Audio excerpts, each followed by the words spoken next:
devices, either set them to vibrate or turn them off, and stand for the pledge.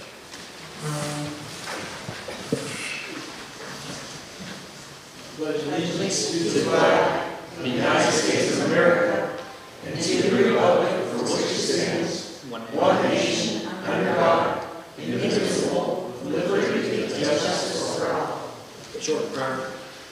Precious Lord, dear God, we come to you this evening, dear God, for your guidance, your wisdom, your direction, dear God. We pray for your presence to be here as we are about your business and just ministering to the needs of Newton Falls. We do pray this in Jesus' name. Amen. Amen.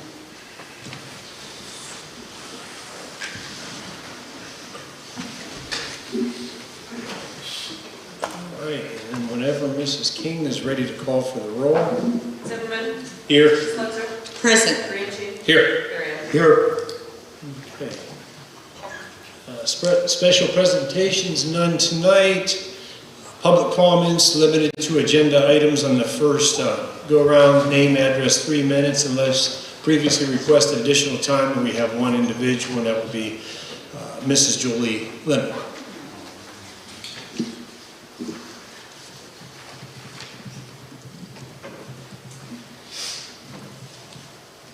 Good evening. Julie Lemon, 2750 East River Road. I want to start with the agenda. I know a lot of things are tabled, but under unfinished business that's tabled, I specifically wanted to talk on number 4, which was ordinance 2021-22. I'm completely for that because there's a lot of contractors out there who do take advantage, especially of the elderly.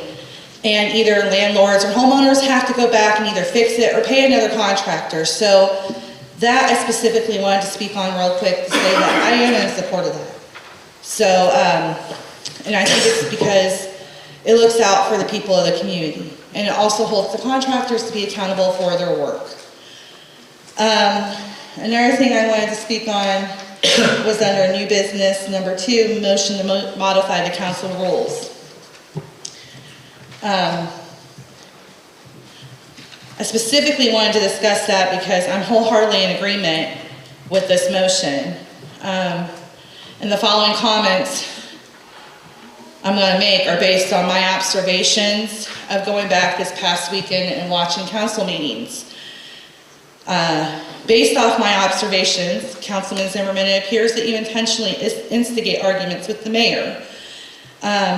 I'm not saying that you should not speak. I'm not even saying that you cannot speak your thoughts.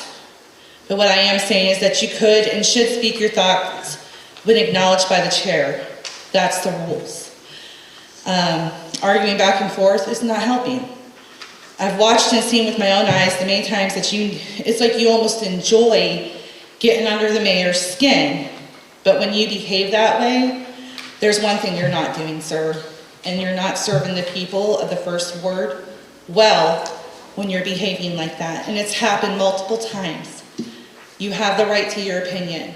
You have the right to say what you need to say. But it needs to be said in the right manner and at the right time. Mayor Klein, based off my observations, you appear to allow Councilman Zimmerman to get you riled up. If there is one person on this council that you can get you living in a quick, fast hurry, it would appear to be Councilman Zimmerman. You're the elected leader of this community, so we need you to set the example for us all. Proverbs 15:18 says, "A wrathful man stirreth up strife, but he that is slow to anger appeases strife." Your meekness and humility resemble who you are as a leader and the leader of this community. It's because of those qualities that the truth of past council's deception is coming to light. You are both better than you've behaved. And for those reasons alone, I agree with this motion. Because it now becomes a council's decision. It would be the peers' decision. And I think that would be right and just. Thank you. Thank you.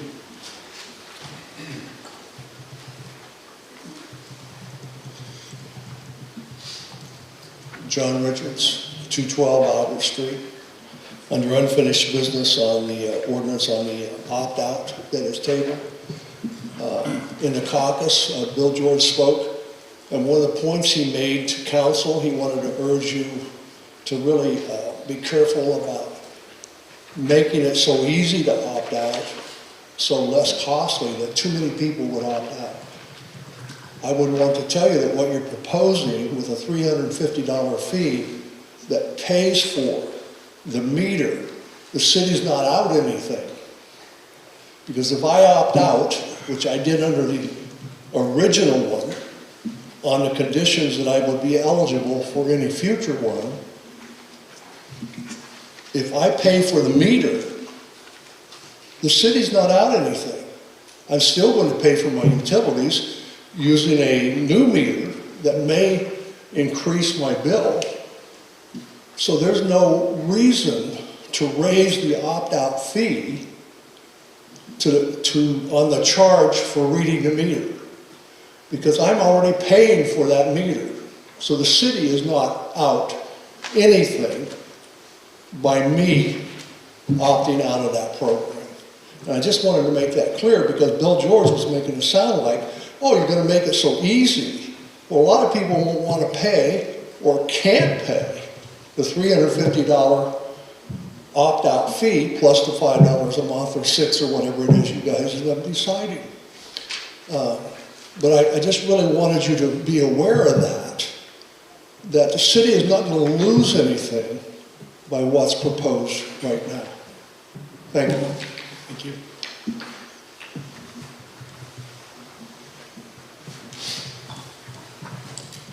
Tim Stinson, 253 Arlington.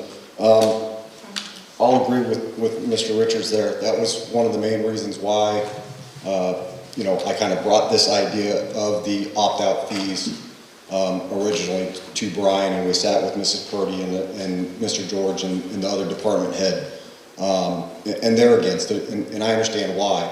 But I didn't want the city to lose money. That was why, by paying for the meters, you're not. It's a service charge, very low service charge, to cover the cost of the manual entries. Now, we have a whole other issue which we discovered in the last caucus, which is, turning off and back on in a day. Those service charges are too low. That's a separate issue. They have nothing to do with each other. If our rates for a shut-off and a re-establishing connection fee is too low, that it's not covering our costs for the city, that's a whole different issue than what the opt-out fee is. Couple other issues here. On the authorization to sell some equipment, how in the world do we have 2,600 water meters? That's how many water meters that you guys are going to be authorizing the city to sell. 2,600. But yet we have a whole, however many that we had to get for the AMI project. I don't understand how we have 2,600. I see a couple new faces up here. I'm glad that we're moving in the right direction. Hopefully you guys are going to go into executive session at some point in time. And I'm very interested to see what's going to happen, or hopefully at some point in time you guys can be transparent about some of these issues.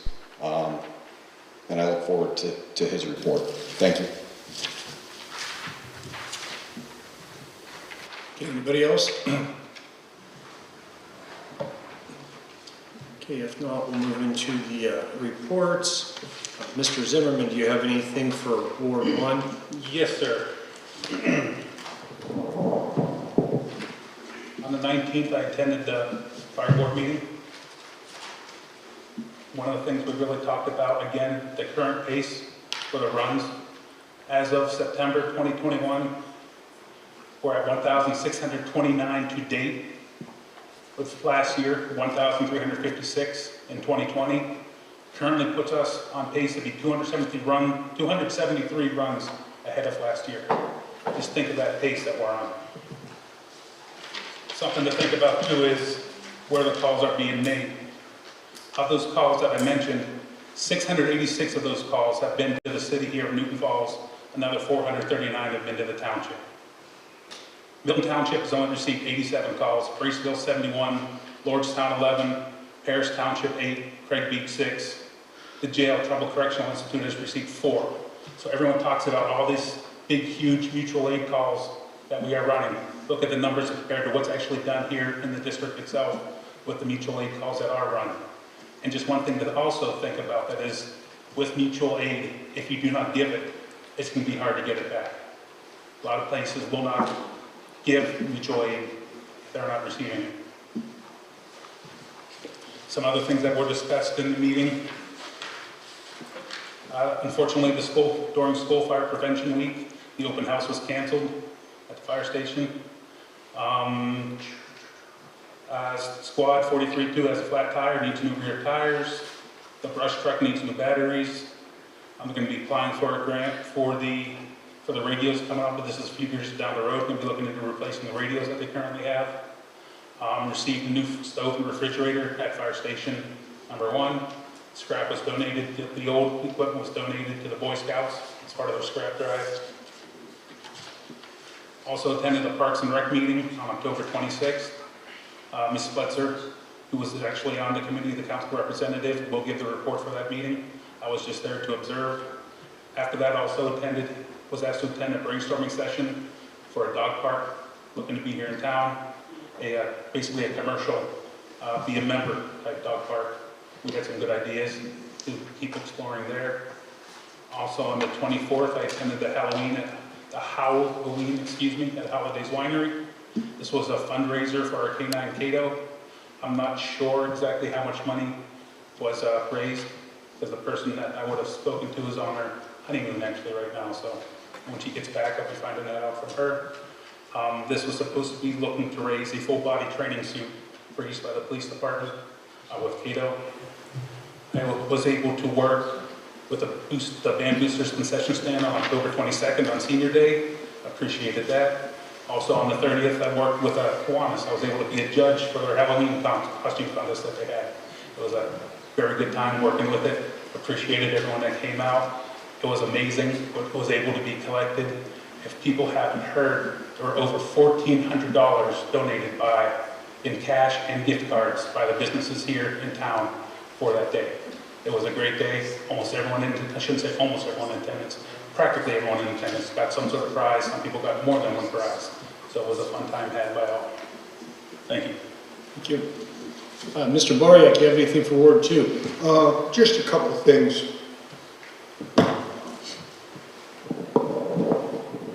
Our new police chief, interim police chief, has already cut down the hours by 32 hours a week. Also, he has, and I've got a lot of compliments, that the officers are now walking the street, meeting the business owners. It's a real pleasant thing. They're happy. It shows our police presence. And I went by the Halloween thing Saturday, and I want to explain it. We weren't allowed to have the cake walk. We just had a judgment on the costumes. But I still see it came off, and I hope the businesses, I haven't heard from any yet, whether they get a little extra business or not. That's all I really have for right now. Thank you. Mrs. Spletzer, do you have anything for Ward 3? Yes, I do, Mayor. On Friday, October 22nd, I attended a ribbon cutting ceremony up at the Rise Recovery. It's located in the One Ohio Health Building up on the corner. And then on the 26th, I attended a Park and Recs meeting, and there were a number of issues that were discussed. And I'll just rattle those off. There was the blacktop quotes for the Everett Great House Park, the chain link fence for that area, the cameras for that area, and then another issue is the benches that they would like to put throughout town. The basketball courts up at the main park in town. A lot of this seems to be pending upon what comes out for a 2022 budget. So, it's hard for them to make decisions and move forward with any of their ideas, not knowing what the budget is going to look like for Park and Recs for 2022. And something of the new business that we did discuss was the report that I had at the time that had the expense audit trail, and some of the things that bothered them was that they were not aware that they were being charged for certain things, and one of them happened to be like some cleanup duty that was done after the ballparks, or the tournaments up at the ballpark. One final thing that was also brought up was bicycle racks in town. Apparently there are a couple people in town that would like to see bicycle racks if they would like, so that they could park their bicycles and then go shop at a couple of the stores in the middle of town. The next Park and Rec meeting is not going to be until January, because due to the fact that they're waiting on the budget to be prepared and see what the budget looks like, it's kind of hard for them to make any decisions and do anything until they actually have that in their hands. And then come in January, they will take what they can get and move forward and into January. And that's all. All right, thank you. Mr. Granchi, you awake over there?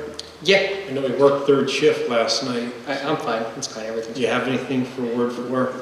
Yes, I do. As usual, I was responding to calls, messages, emails, everything like that. But I also attended the brainstorming session with Mr. Zimmerman regarding the dog park. It would be in my ward, so we're working together on that one. I attended a meeting with Township Trustee Pete Augusta and concerned citizens of Township Hall regarding the Scott Street Sewer Project. We got a lot of good information out of that, and we're going to be seeing what we can do with that. Very happy to announce that I was able to facilitate a $10,000 donation to the community center. So I attended the check presentation from AmVets Ohio to present that to Heritage Accord with Mayor Klein. And then I also attended the Autumn in the Falls and the Cakewalk this weekend. That's all for me. Okay, thank you. Mr. Housley, do you have anything for the finance? Yes, sir. First of all, I'd like you all to know that we should be closing the month of October tomorrow, which is a couple of weeks sooner than we usually close a month. It's just not. Yeah, I was going to say, hold it just a little bit closer. After we close the month of October tomorrow, I'll be working on determining how the general fund will be repaying the electric fund, the $462,000 that the auditors have requested be done, that we're all familiar with.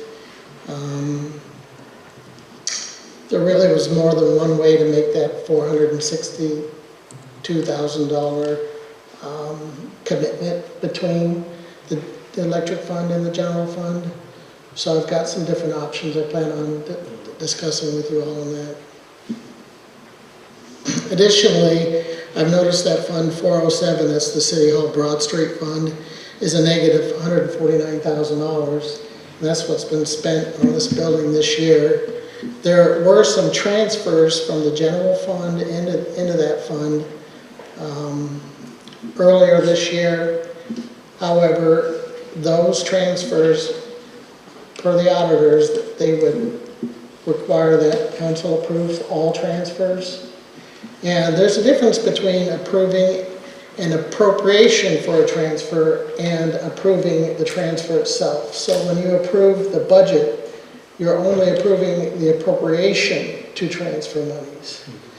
You should be also approving the actual transfer itself in the future, so that you'll understand that.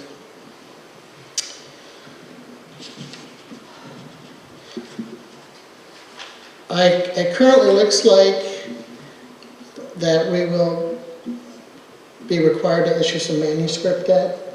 That's an internal loan between the funds. That's the avenue I'm looking at to cover some of the costs this year. It's common for an electric fund or any utility fund that has substantial surplus cash in it to lend some of the other funds some money to work through some administrative functions, as long as those functions that are one fund is lending the other fund money for, that the two funds can have in common, and an administrative building is a perfect example of that, just so you know. So I'm working with the legal counsel currently on a loan arrangement for that. I reversed $218,000 in transfers in the general fund in October, just because they weren't approved. I'm not certain that some of those won't be retransferred after I present some legislation to you all. And we can all agree on what's the proper amount to be moving out of the general fund into other funds. I did want to request an emergency meeting, possibly Thursday this week. I can't do it sooner than then, but I'm available Thursday and Friday if you'd like to, so that I could present a revised appropriation measure to you all. And in addition to that, I'm going to introduce some legislation requesting an advance from the general fund reserve, that's Fund 101, into the general fund. I'm not going to request a transfer, only in advance, because I think those monies should be returned. And whenever you prepare legislation requesting an advance, part of that legislation requires you to put a repayment schedule, build a repayment schedule into it. So it's just a temporary loan from that reserve fund to the general fund. And it's my goal to have all this pulled together for you by by Thursday. And last but not least, the budget's pretty close to being done for 2022. It's not going to be the same format that it was in the past. I think I prefer the format. It's my format that I use.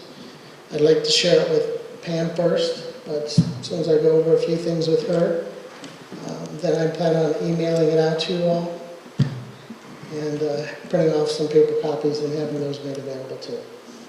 I conclude my report. Thank you. Does anybody have any questions, comments, or concerns for finance? Mr. Barrio, would you like the floor?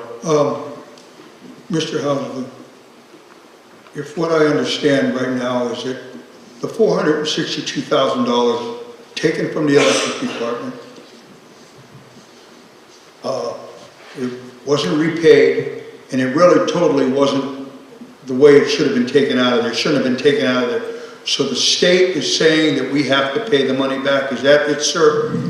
Yes, there's a proper way to loan monies between funds.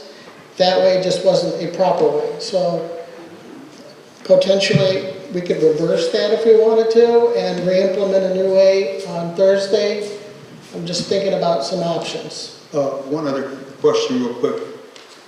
What I had heard, there was another $500,000 that was taken out and repaid real quick. Is there any truth to that, sir, at all? Taken out of... Well, you know what I'm saying. There are some wires between banks that I'm looking into. Oh, I'm sorry. All I'm going to say about, if I still have the floor, Mayor. Yes, you do. I want the public to know the way that this stuff was done with the current, one of the current, and the other two that aren't here. I had no part to doing it, and I voted, whenever I could, I voted against it. I can't understand how every week I would hear at every meeting, oh, our investments are doing tremendous. Oh, our investments are doing, we're in a good. And now, all of a sudden, we're $1.5 million spent, and we're still trying to find out everything about where that went. Have we found out where all that money went yet? As far as I can tell, everything's been completely accounted for. Okay. Completely accounted for. All right. Okay. Thank you. You know, if I may. Go ahead. Please.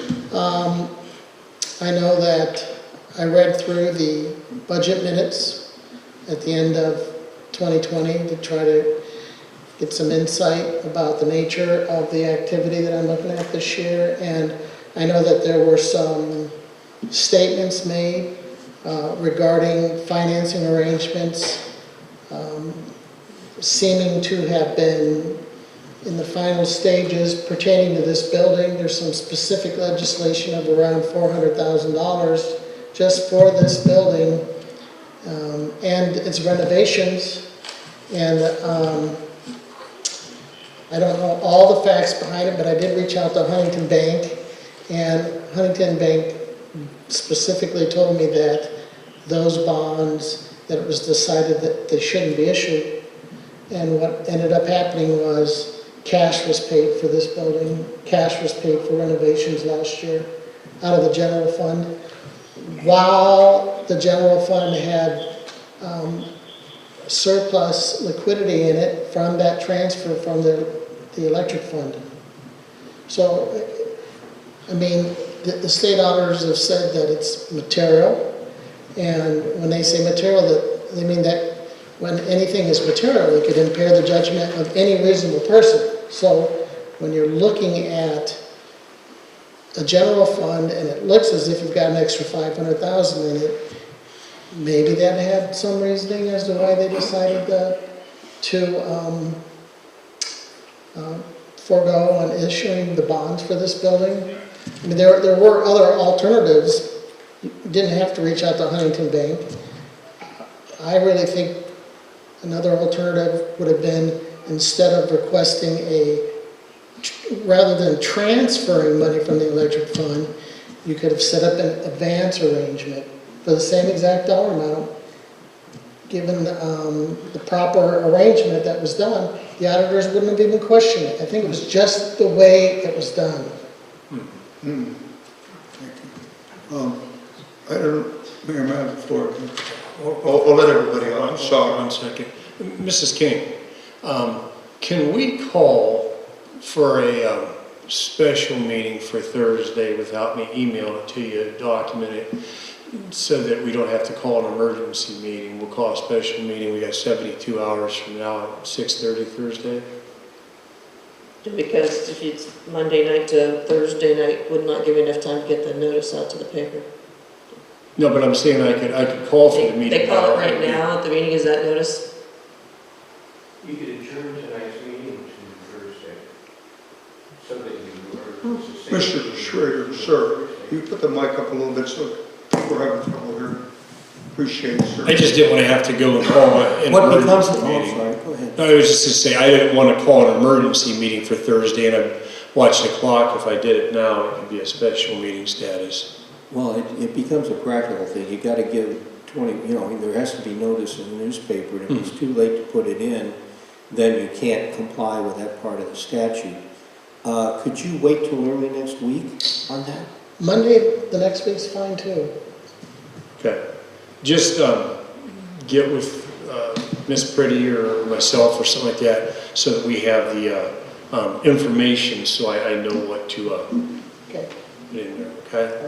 All right, thank you.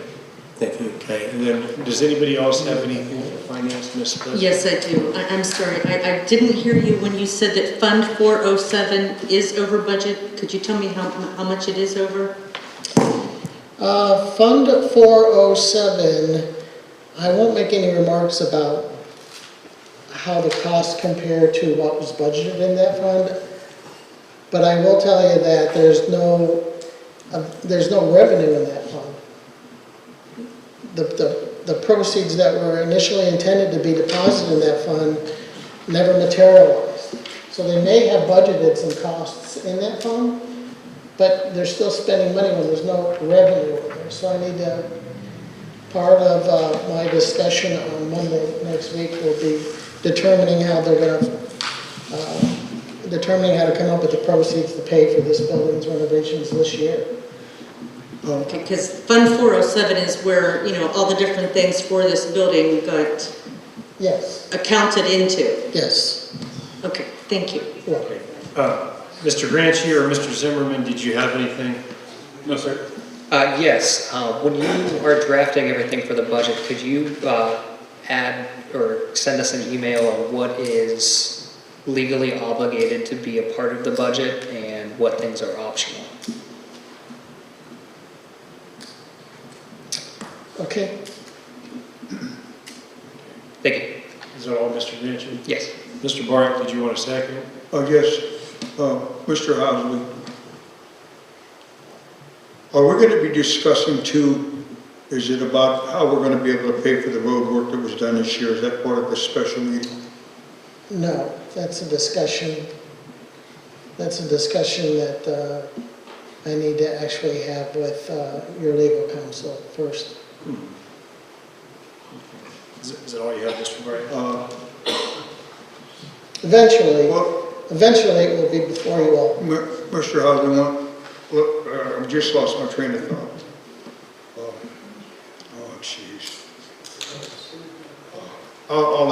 Maybe it'll come back to me when we get on a certain ordinance, sir. Thank you, I'm sorry. What is okay? I just get shook up all the time when I keep hearing this stuff. You know, just. Yeah, you're not the only one. Does anybody else want a second address before we move on? If not, do you, Mr. Law Director, Mr. Schrader, did you have anything, or are you available for questions, or? Well, I'm available for help. First off, I apologize. The way I was set up, I taxed to half the council. And I'm used to being in a court. If I turn my back to a judge, I wouldn't be a lawyer very long. So if you don't mind, I don't mean any disrespect by sitting this way. What I wanted to say is I look forward to working with you. I've been here since October 19, basically about 8 days. There's an awful lot we're working on. I brought the assistant law directors to do your prosecuting for you. We're all going to give you some reports in executive session. And executive session isn't held to hide things. It's stuff that by law is supposed to be discussed in private. For example, contracts. If the city was going to go buy land, you don't want everybody knowing that, or the price of land goes way up. That's just one example. So everything that we go into executive session on, they announce the reasons when they go in. They vote on it, and so it's not to hide anything. It's to keep private what needs to be private at that time. And then when it can be public, we make it public. I know that Pam isn't here. I did send a resume to all three of us. I hope you'll have had a chance to see that by now. Just briefly, I practiced law for 43 years now, come the end of the month. Most of that doing local government law work. I've been an elected public official for 29 and a half of those years. I'm not as ancient as that makes me sound. I was 18 when I got elected. But 28 of those years was as an elected trustee in Springfield Township in Summit County. And a year and a half was in Summit County Council, the equivalent of a county commissioner, basically, in the charter form of government for counties. I'm here for 30 days, so what I would ask is two things. If I give you legal advice, I really would appreciate it if you follow it, because if you don't, it just gets everybody in trouble. Given that I have some background in public office, I'm going to keep my mouth shut about that, because I'm not elected to make policy decisions here. You are.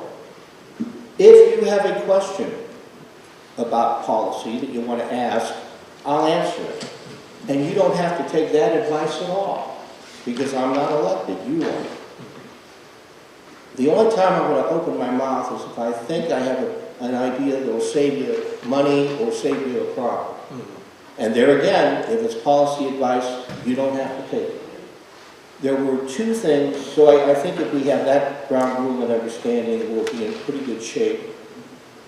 There's two things I've already suggested, one of which is that you appoint an interim charter commission.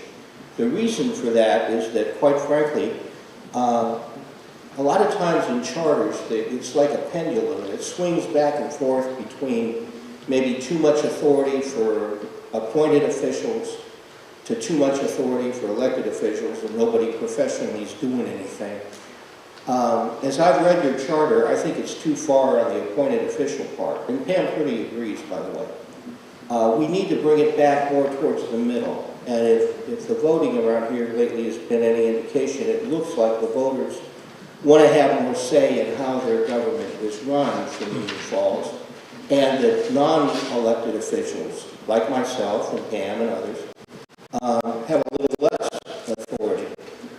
There's two things that really struck me. One is, it looks to me like you appoint a council clerk for example. I think she's been very helpful. She's done everything I asked. I think she's doing a good job. So there's no personalities involved here. But that's your employee. When I was on county council, if we wanted to give a raise to our council clerk, we could. If we wanted to fire him, we could. Under your charter, it looks like it's the interim manager or the city manager that does that. That's one thing that needs to be changed. Another is very simple. Everything in here, the city manager, that says he shall, he shall, he shall. Well, you know, that changed about 20 years ago in most city charters in the country. Now it says he or she. So that's a simple one. There's another problem. You could actually lose your position by questioning an underling, you know, an employee of the city. We can draft that better too. So I'm suggesting you could do these on your own, by the way.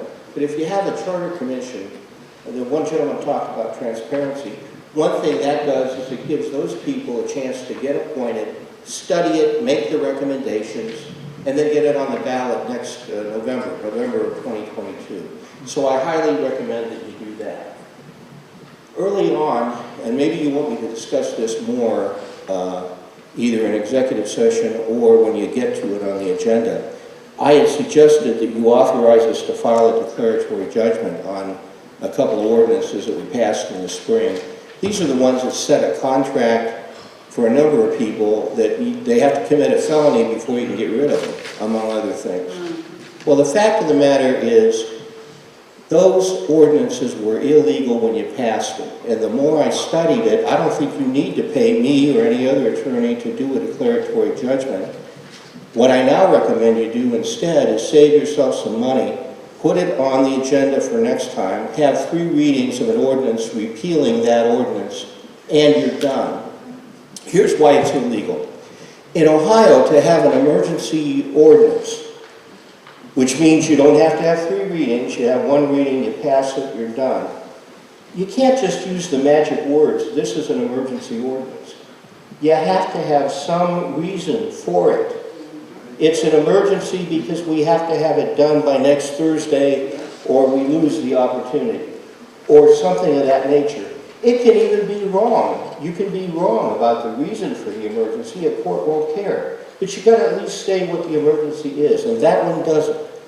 And I've won several cases in court where a city decided they were just going to say, oh, it's an emergency, and that's all. It's got to say why. So that thing's void to begin with. We don't need a judge to tell us that. It's void. So my advice is repeal the doggone thing and be done with it.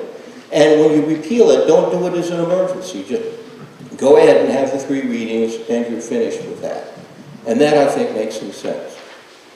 We're a little, we've been having a lot of public records requests, and we've answered the ones we can, consistent with everything else we're doing. You basically have about 30 days to answer most of those. And we'll be getting those answers out a little more quickly. Some documents exist, some don't. If they don't exist, we'll write a letter telling them that. We've had a lot of FOIA, which is really the federal law. We're going to answer them as though, and that's the wrong thing to cite, we're going to answer them as though it's a public records request. That's what Ohio law has. And we'll take care of those as well. But if you want copies of the attorney's resumes, you're welcome to them. We don't have some of documents yet because they're still being negotiated, but as we can, we'll get you that information. One asked, why do we have an interim law director? Well, the reason is the charter requires you have a law director, and it requires you have a law department. And the city manager appoints that person. So for better or worse, here we are. One final thing on the charter. That's your constitution. Whether we like it or not, we got to follow it until the voters change it. But I've already discussed with Pam, I'm really uncomfortable reporting just to the city manager. That gives, here's what I want to do, and it's okay with Pam, she agrees with this. I'd like to report, I have to at minimum report to the city manager because that's what your charter says. But I'd also like to report to the mayor and to the head of council so everybody's on the same page and I don't need to worry that what I tell one person doesn't get to the other one. So if I have your permission, I'm going to do that and report to all 3 of you. So that's my report for now. We do have an executive session. There's a lot of questions I think I could answer. in executive session. And again, I look forward to working with you. My experience in public office is, believe it or not, most elected officials do have the best interest of their community at heart. And those that don't aren't elected officials very long.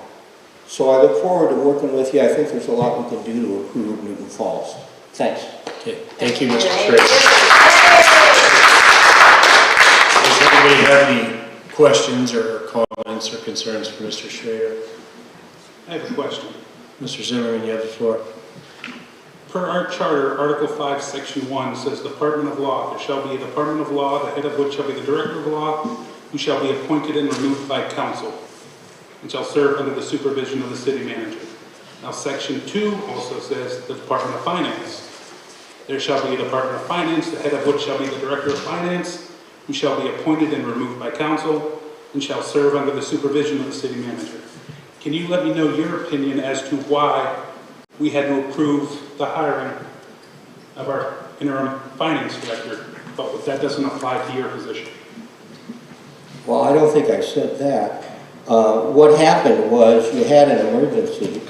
What was and the emergency was your law director was put on a paid leave for 30 days. That was on a Tuesday. On Thursday, you had court session.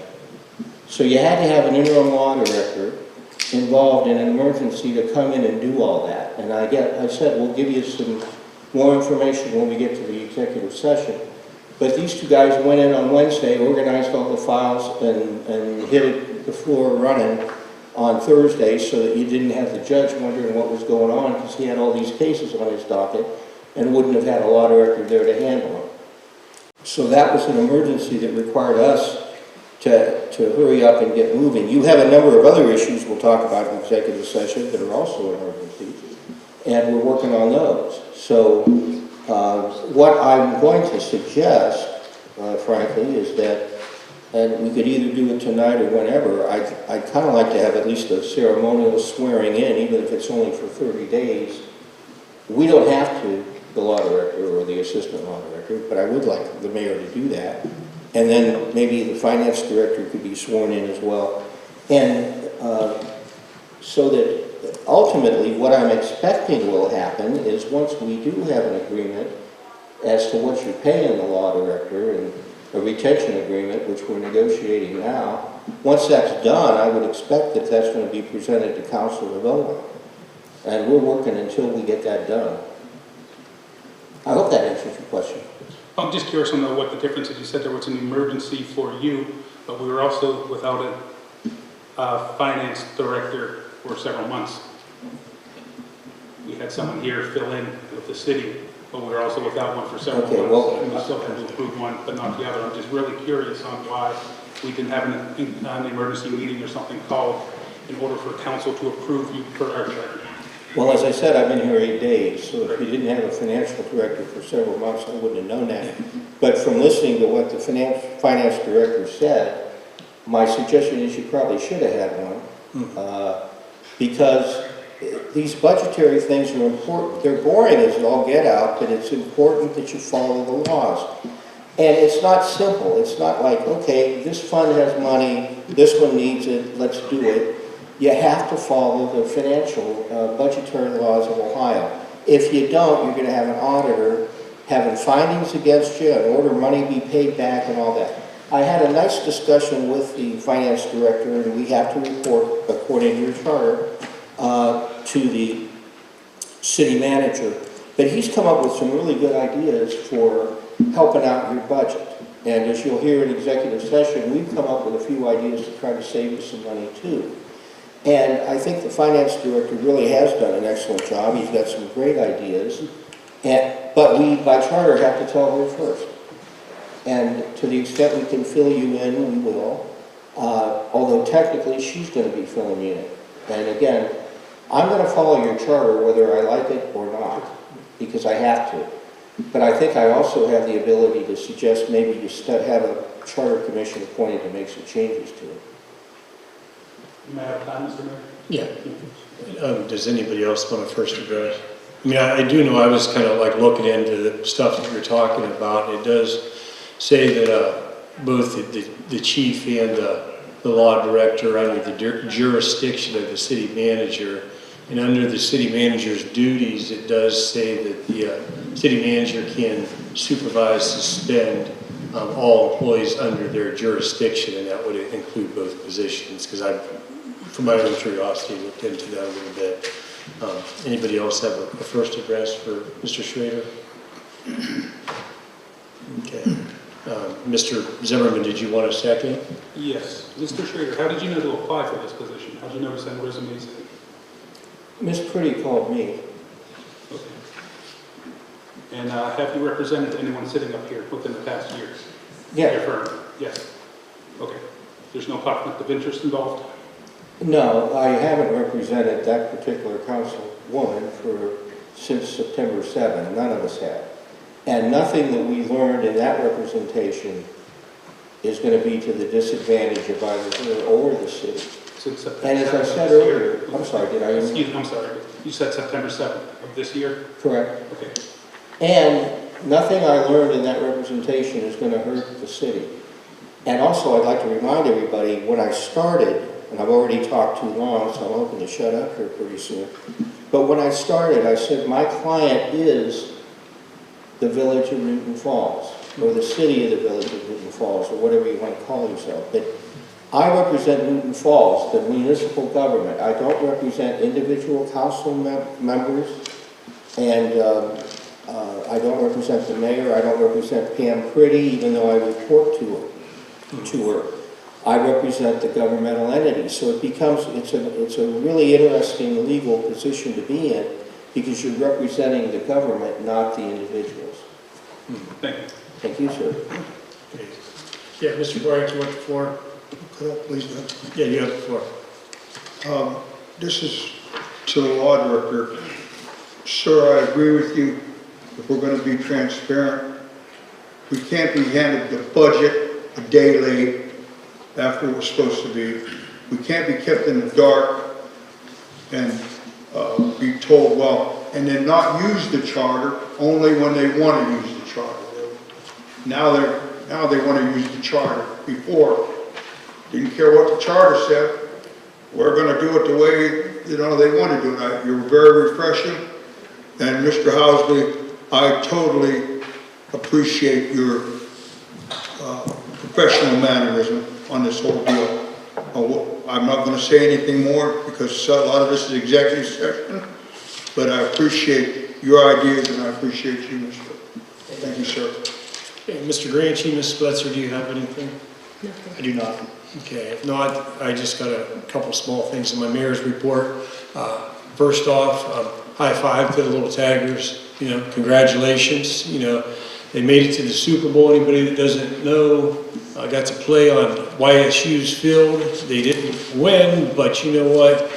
When it comes down to it, just like teams that go to state, there's only one team that finishes their season with the win, and everybody else, it's an L.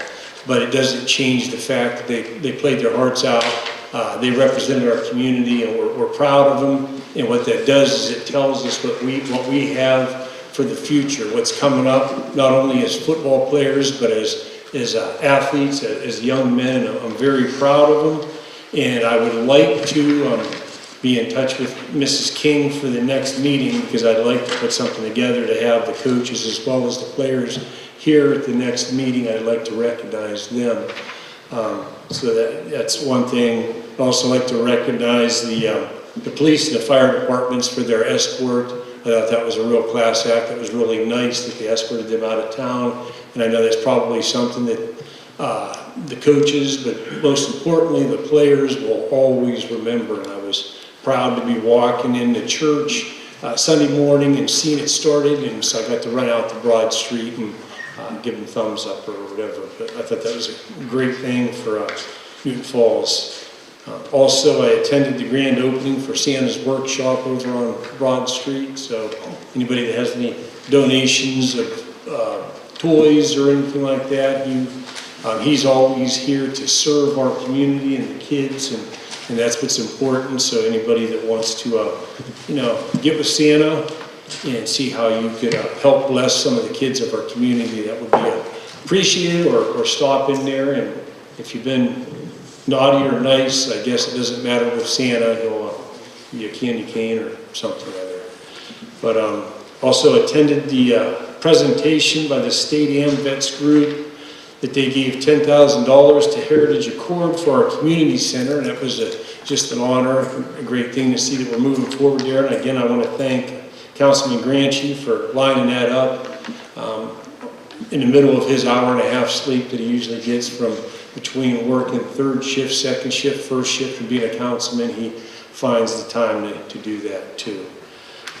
Was able to attend the school board meeting along with the head of zoning, Mr. Stemper, where we were able to present the victory bell, at least a picture of the victory bell, to the school right now, because the bell itself is being restored by Mr. Matt Mazzares. I wanted to thank Matt also for what he's doing for us. They wanted to actually have his name put on it for the workers, but I knew that Matt wouldn't go for that. He's a very humble individual, but I thank him for everything he does. And the last thing, I was able to participate a little bit and attend our trick-or-treat festivals the other night. And I want to thank the community, anybody that had anything to do with that. It was a really good time for the children as well as the families, and that's all I have. Let's see, we've got changes to the agenda. I don't believe we have anything there. Approval of the previous minutes. Do we have somebody want to make a motion to approve the minutes for October 18th, 2021, regular meeting minutes? So moved. Did we have a second? Second. Okay, any discussion? Okay, if there's no discussion, whenever Mrs. King is ready, she can go ahead and call for the roll. Spitzer, Yes. Granchi, Yes. Bariak, Yes. Zimmerman. Yes, for what I was here for. Okay. Minutes approved. Public hearings. Okay. Ordinance 2021-21 is the first, number one in the public hearings. If Mrs. King can read that. An ordinance amending ordinance 2010-15 and 2010-34 and 2017-13 establishing new rates for water, bulk water hauling on usage beginning January 1, 2022. Okay, if anybody would like to speak on that. Tim Simpson, 253. I hope you guys approve this. Obviously, we need it. We need the extra money in the budget, and everyone has not been paying their fair share. So it's hopefully you guys pass this unanimously. And then thank you, and thank you, Mr. Law Director, too, for you know, just saying what you guys said during your reports. It's very refreshing. So thank you. Thank you. Anybody else under public hearings number one? Okay, if not, we'll go ahead and close that. The second is ordinance 2021-24. If Mrs. King could read that whenever she's ready. An ordinance establishing rates of pay for superintendents appointed after passage of this legislation. Okay, would anybody like to address that? Okay, yeah. Are you coming this way, Mrs. Lemon, or? I am, I'm just, it's the wrong way around. Okay.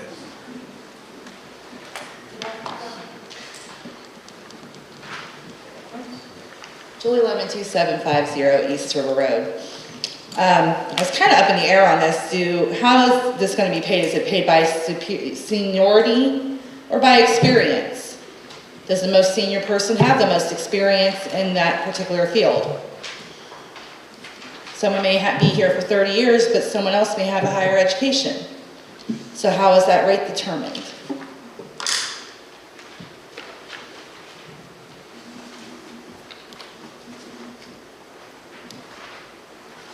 Okay, if nobody else, we'll go ahead and close the public hearings then and move on to unfinished business. First item of unfinished business again is ordinance 2021-21. If Mrs. King wants to go ahead and read that. An ordinance amending ordinance 2010-15, 2010-34, and 2017-13 establishing new rates for water and bulk water hauling on usage beginning January 1, 2022. Okay, do we have a motion? So So moved. Second. Second, Mr. Boyer. Any discussion? Yes. I think that the citizens of the village will know that there was this large study done, and we tried to make it to help the village people out and make the other ones pay their fair share. 3.7% on 501 to 520 per 8,000 gallon. Is that what the 8,000 gallon was? I have to get the paper. But then for the next 8,000 or whatever, it goes from $4.44 up. So, you know, you have to use a lot of water and you won't pay as much, but it is a little bit steeper a percentage. I think it was what, 18.5? 18.7. I'm sorry. We need the money, and I think that I'm going to support this tonight. Anybody else? Yes, Mr. Mayor. You have the floor.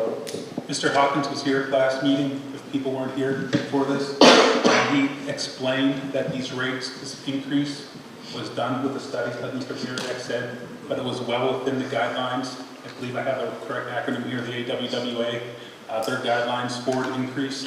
That this is also an increase that the department can live with. They could have asked for more of an increase, but felt more comfortable asking for a lower increase that would meet their operational needs at this time. So again, I believe that this is something that our water department needs for the bulk water rate. And, I will be voting yes on this.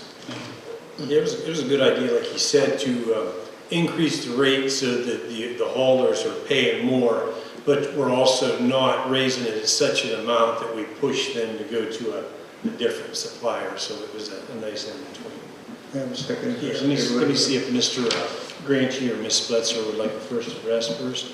Well, one of the things that I will say is that when Mr. Hawkins was here at the last meeting, he did say that this is a very equitable increase. Yeah. You know, it's very fair to the homeowners and the residents in town, but it's also being fair to the water haulers that are coming into town to take it outside of town. And the ones that are paying for it, you know, that it's getting pumped clear up to like West Farmington and Southington. So this increase is a very equitable across the board for everybody. That's all. Mr. Granchi, did you have anything? I do not. Okay, Mr. Barry, do you want your second address? Mrs. Spletcher stole my thunder. We sell water way out to Farmington, and they're happy to get it. I hope they're happy to pay their fair share. So she stole my thunder. Thank you. Right. Ms. Spletzer, Mr. Zimmerman, did you want a second address before we call for the roll? No, sir. Okay, if Mrs. King, whenever she's ready to call for the roll. Granchi? Yes. Perriak? Yes. Zimmerman? Yes. Spletzer? Yes. Okay, ordinance passes. Second ordinance under unfinished business is ordinance 2021-24. And whenever Mrs. King is ready to read. An ordinance establishing rates of pay for superintendents appointed after passage of this legislation. Do we have a motion? So moved. Do we have a second? Second. Okay, any discussion? I would like to discuss. Okay, yeah. I believe when Mrs. Lemon got up and asked the question under the public hearings, you know, as far as what the superintendents do earn, that's up to the city manager to determine. This piece of legislation just gives a ballpark figure between $30 an hour and $34.85 an hour. So that will have to be determined by the city manager, whether, you know, she's going to weigh heavily on seniority or experience in education. So this type of an ordinance gives the city manager the opportunity to be the one to make that decision. And I believe what it really weighs heavily on a lot of times too is new hires, because we have some of the individuals preparing to retire. Mr. Lane, I believe, just retired, and a couple of the other ones are close, so that we actually have a pay structure when we start to replace these individuals, and we're not setting it here or there or inconsistencies. Anybody else? Mr. Wright? Excuse me. It also gives our people that are working under the superintendent the ability to move up. I agree with Mrs. Splitzer that the city manager can determine what kind of, I don't watch them work every day. I don't know what they're doing. But it'll give the people that we have here a chance, and we have to set some kind of structure on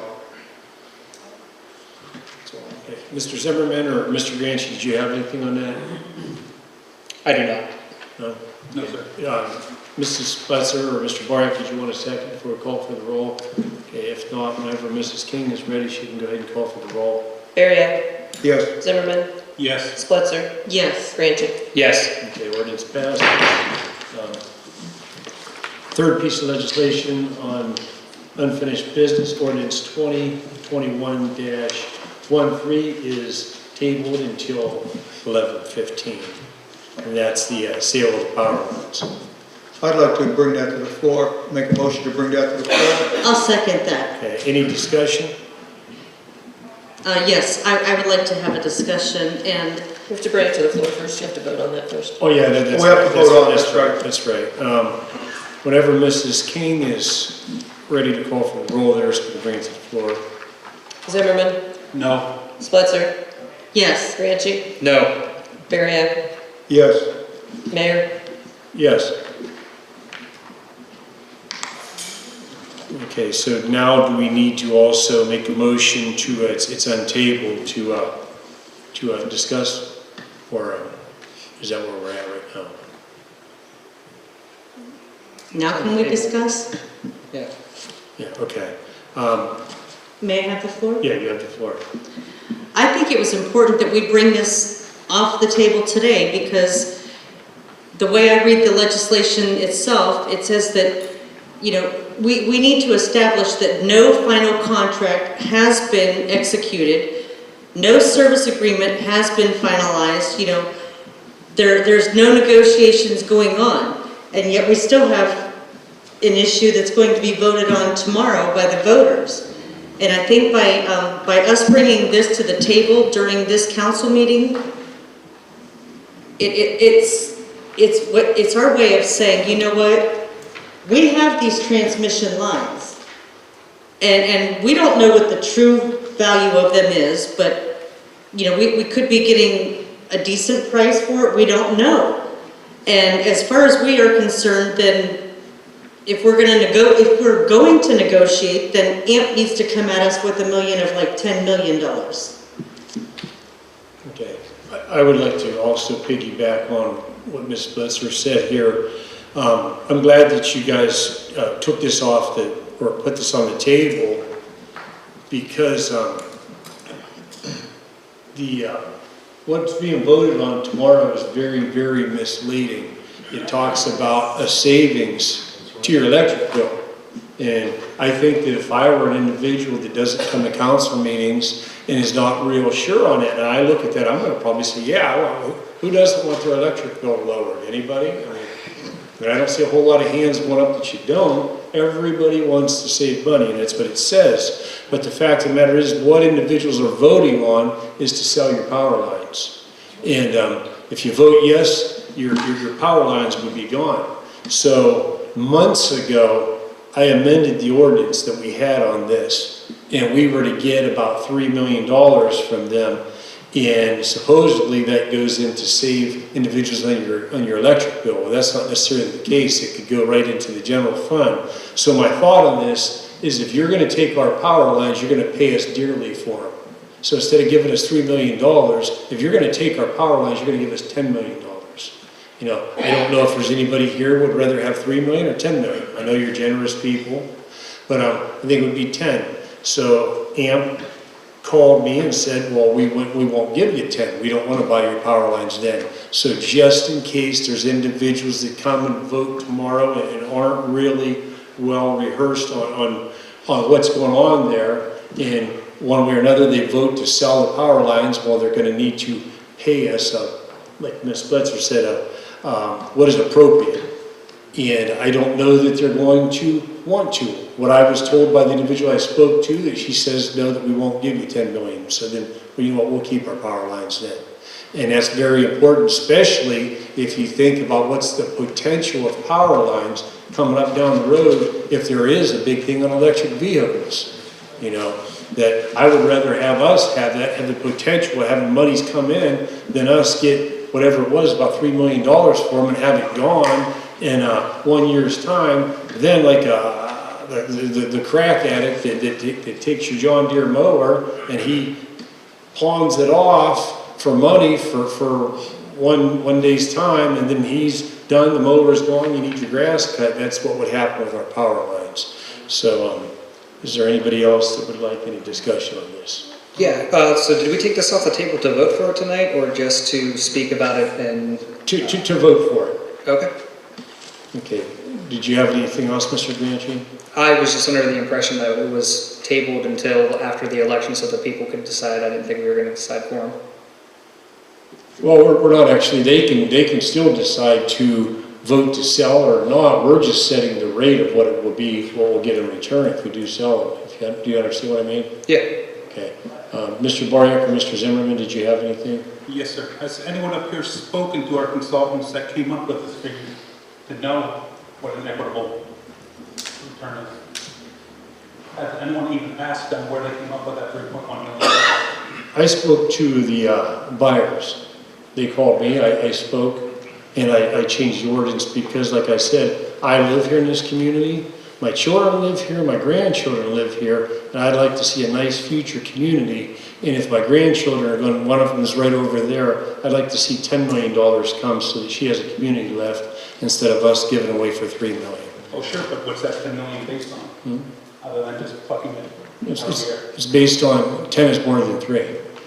Sure, but I mean, we also, I mean, steak versus hot dogs too, you know, I mean, everyone wants steak and gotta get hot dogs for a while. We also have the opportunity here to provide a service, a reduction to our citizens as far as electricity goes. Okay. This number was based on the value of the assets. The blue book. Excuse me, please. I'm sorry. Thank you. I have the floor. Thank you. I apologize. But this number was just not plucked out of the air, the $3.1 million. I spent hours talking to our consultants on where these numbers came from. I spoke to them on multiple occasions. They showed me lists of what the values are of these assets that we were selling. It came to a total of $3.1 million. Yes, $10 million is great. $1 billion is better. Why not ask for $1 billion? Well, we could amend it. I'd like to maybe amend it to $10 million. Fucking numbers out here, it would be nice to have some sort of backup concrete other than $10 million sounds wonderful. You know? Okay, well, okay, your time is up, but I wanted to kind of piggyback on that, Mr. Zimmerman. Fact of the matter is, originally, we were supposed to be looking to sell our power lines to reduce individuals' costs in the electric, and I remember yourself talking about this. Is there any promise that the rates were going to be lowered, people's rates? You know, what would happen with that money, $3 million? To appropriate that money. Right in the general fund to pay for maybe a new bridge or a painting or an ice sculpture or something like that? Sir, you're talking about the bridge that Mr. Lynch said was going to be financed from, not by the city. Okay. So, I mean, it's, you know, I mean, it's, we just keep bringing up stuff that could be, or not be. We're not working in what could be. We're working on what, you know, the solid assets, the solid worth of what the offer was for. That's what we're looking at. We're not looking at, I think it could be worth $10 million, but I don't know.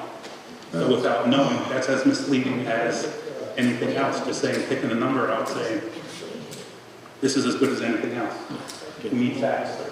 Well, it is a fact that 10 is greater than 3, and we're not going to sell our power lines, put them in the general fund and squander that money. That's just ridiculous. Like I said, I have a grandkid. I ran for mayor. That's why I ran.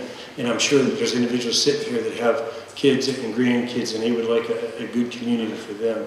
So we need to make decisions that take care of our future. Mr. Boria, take the floor. I'd like to direct this to Mr. Zimmerman, after what I found out about the money that's been shuffling around to cover up what's been going on, that's unbelievable. Point of order, sir. We're not discussing money shuffling around, we're discussing the Well, rates for this. this money from this was supposed to go to the general fund, wasn't it, sir? Sure, Sure? sure. And then council would appropriate where it goes. And from what Mr. Bill George said up there at the podium, the electric department had done rate studies, it was solvent, we didn't need to sell it. And all of a sudden, this transmission line came up, and I asked Mrs. King, wasn't this passed under emergency? Didn't you pass that under emergency? Weren't you part of that? What was the emergency there, sir? It was passed, there's a difference between passing, saying is an emergency and passing as emergency. Passing as emergency to get it on the records is different from saying this is an emergency that it has to be passed.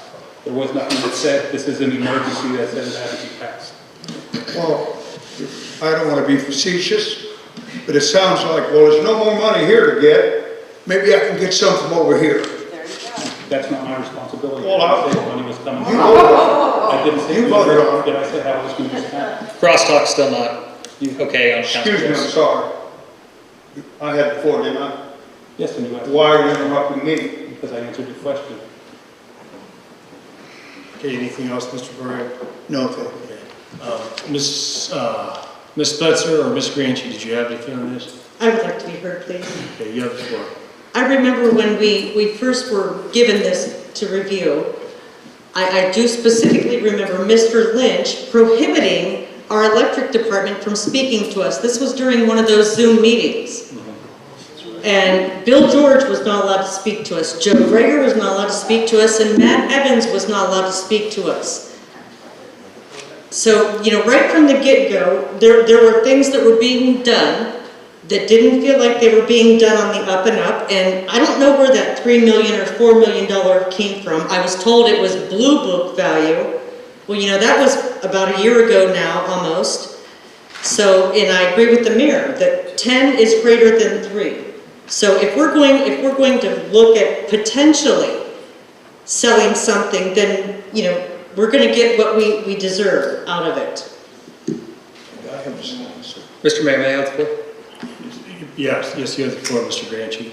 My concern is that 10 million is absolutely an arbitrary number, and I don't want to cut off our nose to spite our face in negotiations because, again, we don't have a contract. We had a sales agreement that is not legally binding.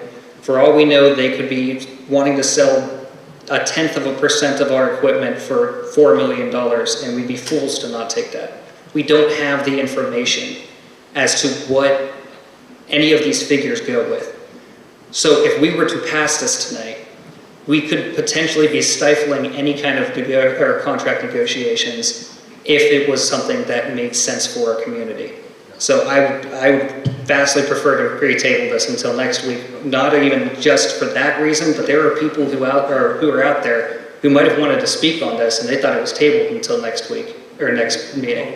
Well, we're not giving them that opportunity. Just to answer one question, though, they will come back to us to renegotiate it. I spoke to an individual from their company and was already told that. Will they though, even if we say that the minimum or baseline is $10 million? Yep. That's what negotiation is about. If I come up with 10, you come up with 3, there's always a potential to meet somewhere in the middle, 7 and 8. That's what conflict resolution is about. I'd still like to move to table this until next meeting. I'd like another address. Yeah, go ahead, Ms. Butzer, you have a second. Because it is an ordinance, if it would pass tonight, it still gets a second reading at the next council meeting on the 15th anyhow. This is the second reading. It's under old business, it's the second reading. Okay. Did you have anything else, Ms. Butzer? No. Okay, Mr. Barrett?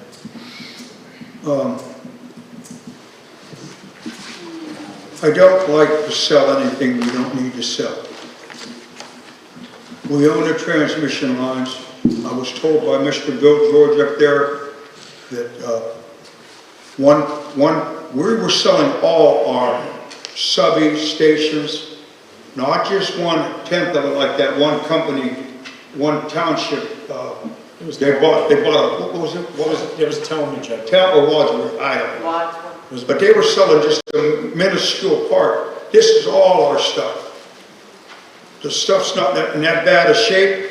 The study that was done to set the rates for the electric department factored these costs should something happen down the road with the piece or something go bad. So my vote tonight will be to pass this and let them come back. And if they don't come back, well, I don't think we need to sell it. Either Mr. Zimmerman or Mr. Granchi, did you want a second? Yes, please. Mr. Granchi, you have the floor. The last we talked about this, it was for a percentage of our utilities. Mr. Bariak, you said it was for all of them. This is exactly the point I'm making. We don't have concrete figures on this. We don't have a contract that says one way or the other. We could be selling one transformer for $1 million. Absolutely, take the transformer, who cares? But we don't have anything in front of us. And again, we are not allowing the public to have their input on this because we just took it off the table when they thought it was going to be until the 15th. So again, I move to table this until next meeting. Okay, Mr. Zimmerman, did you? Yes, just my final comment is just that it kills me that everyone up here had the opportunity to reach out to the people that came up with these numbers, and nobody did. Nobody took the chance to find out why it was set how it was, or why things were being presented the way they were. Nobody up here did. Everyone just took whoever else's word saying, this isn't right, this isn't the right dollar amount. Nobody called and did their homework. I spent several hours with the city of Talmadge, hours with both of our contractors to figure out where this money, what this dollar amount was set at and why. Not with Mr. Lynch telling me. Nobody else was talking with me with our people that set this up. It was only me with a one-on-one conversation to have my questions answered. Nobody was telling me what to ask. Nobody was telling me what to accept. I just went out and found out information. And nobody else up here did. Just think about that when people are plucking numbers out of the air, saying this is what this is worth. Thank you. Okay, if Mrs. King wants to call for the roll. Spletzer. Yes. Granchi. Abstain. Bariak. Yes. Zimmerman. No.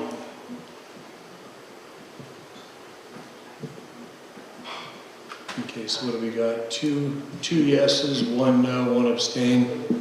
Yes. Correct.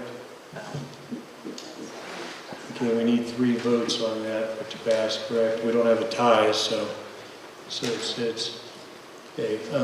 Mr. Granchi, why did you abstain? Because we have not got the public's input on it, like I said multiple times. We do not have facts on this yet for me to know whether I should vote yes or no. I don't know that that's a reason to abstain, though. It's absolutely a reason to abstain. No, I don't. If I don't, I'm not going to vote on anything I don't know about. If there's no contract, then I don't know what I'm voting on, and I'm not going to vote for it. I said that from the time that we interviewed for my appointment to now. I'm not voting on something I don't know about. I'm just saying, we had meeting after meeting on this. I mean, yourself personally, I'm still saying I don't know. I mean, I could see a yes or a no. I mean, we were elected to make decisions, not to abstain, but. We were elected and appointed to make informed decisions.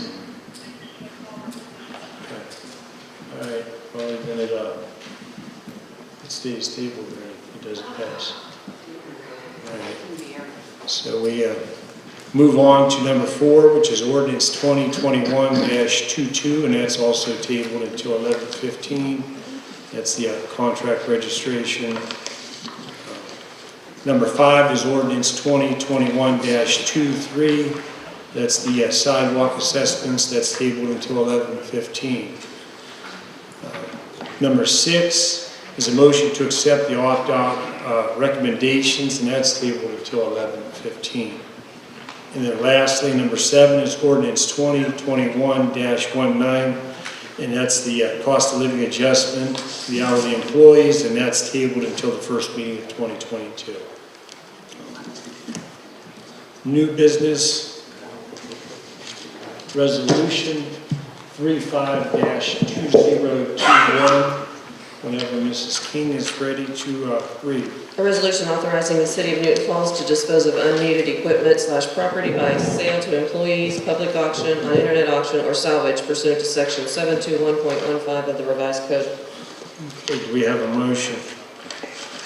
So moved. Okay, Granchi. Do we have a second? Second. Mr. Barrett. Any discussion? Yes, sir. Is there a reason why we're voting on this again? This was passed on October 4th, 2021, 5-0. Mr. Kropp was a sponsor of this exact same legislation.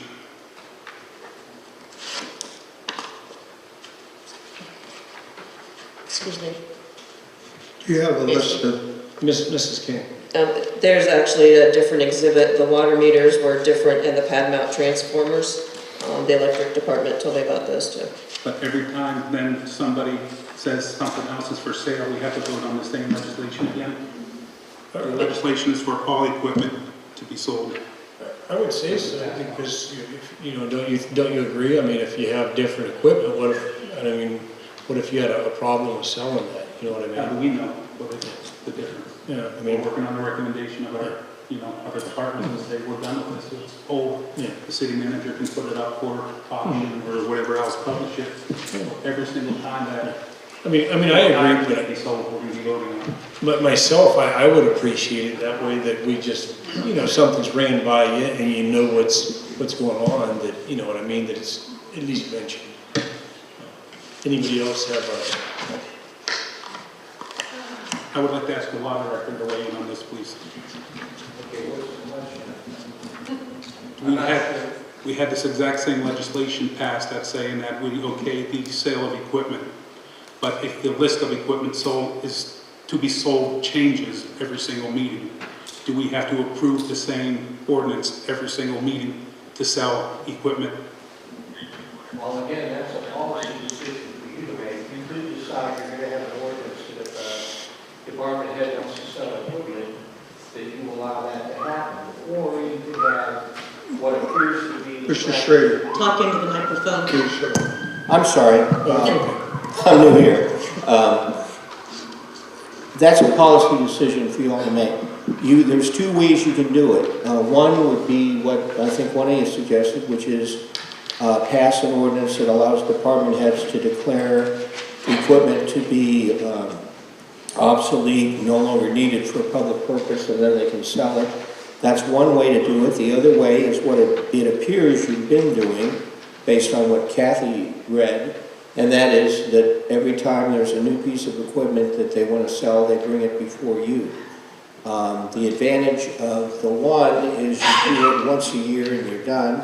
The advantage of the other is you know exactly what they're selling, so if one of you thinks, hey, wait a minute, that could be used over here in a different department, because you guys see the whole big picture. The guy that works in the electric department only knows electric.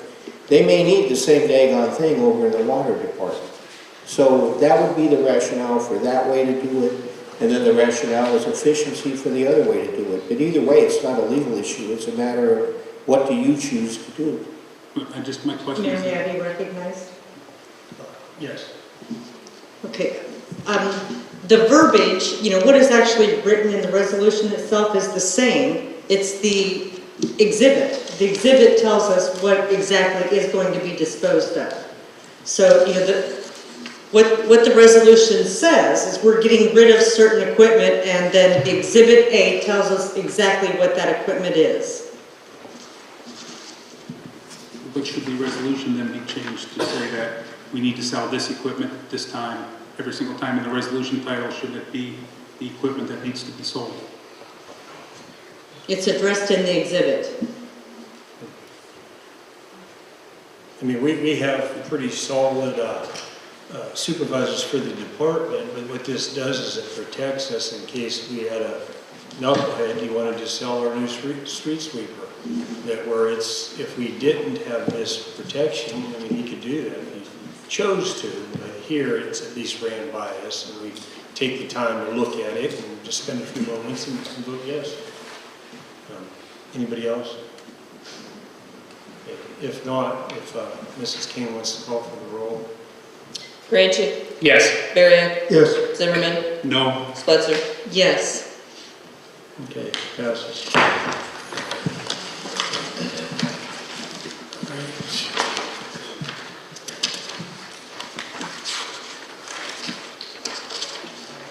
Okay, number 2, motion to modify council rules, if Mrs. King could read whenever she gets a chance. A, requiring a majority affirmative vote to remove any member of council or administration mid-meeting. The power to remove will be enumerated to the mayor or vice president of council when acting as meeting executive, but would require a simple majority of council to agree that the person should be removed. B, allowing for disciplinary measures to be added to the agenda at any time during the meeting, not only during the changes to the agenda section of the meeting. Discipline will still follow established council rules, oral, written, etc., but can be enacted mid-meeting to be voted on. Discipline added mid-meeting would be added to the end of the agenda. Do we have a motion? So moved. Okay, do we have a second? Okay, if we don't end up getting a second, it's going to die. Do we have a second? Okay, motion dies due to no second. Okay, number 3, a motion to authorize the interim law director to file for a declaratory judgment action to review and potentially invalidate the illegal contracts awarded in 2020. Do we have a motion? So moved. Okay, was that Mr. Granchi? Do we have a second? Second. Okay, Ms. Spletzer. Any discussion? Yes, ma'am. Mr. Granchi, you have the floor. So we've been hearing about these contracts for the last year. Are they illegal? Are they legal? We're in a unique position where we have outside legal counsel that is not affected by said contracts. I see no issue with getting a judge to tell us whether they're legal or not. If they're legal, cool. If they're not, we'll deal with it.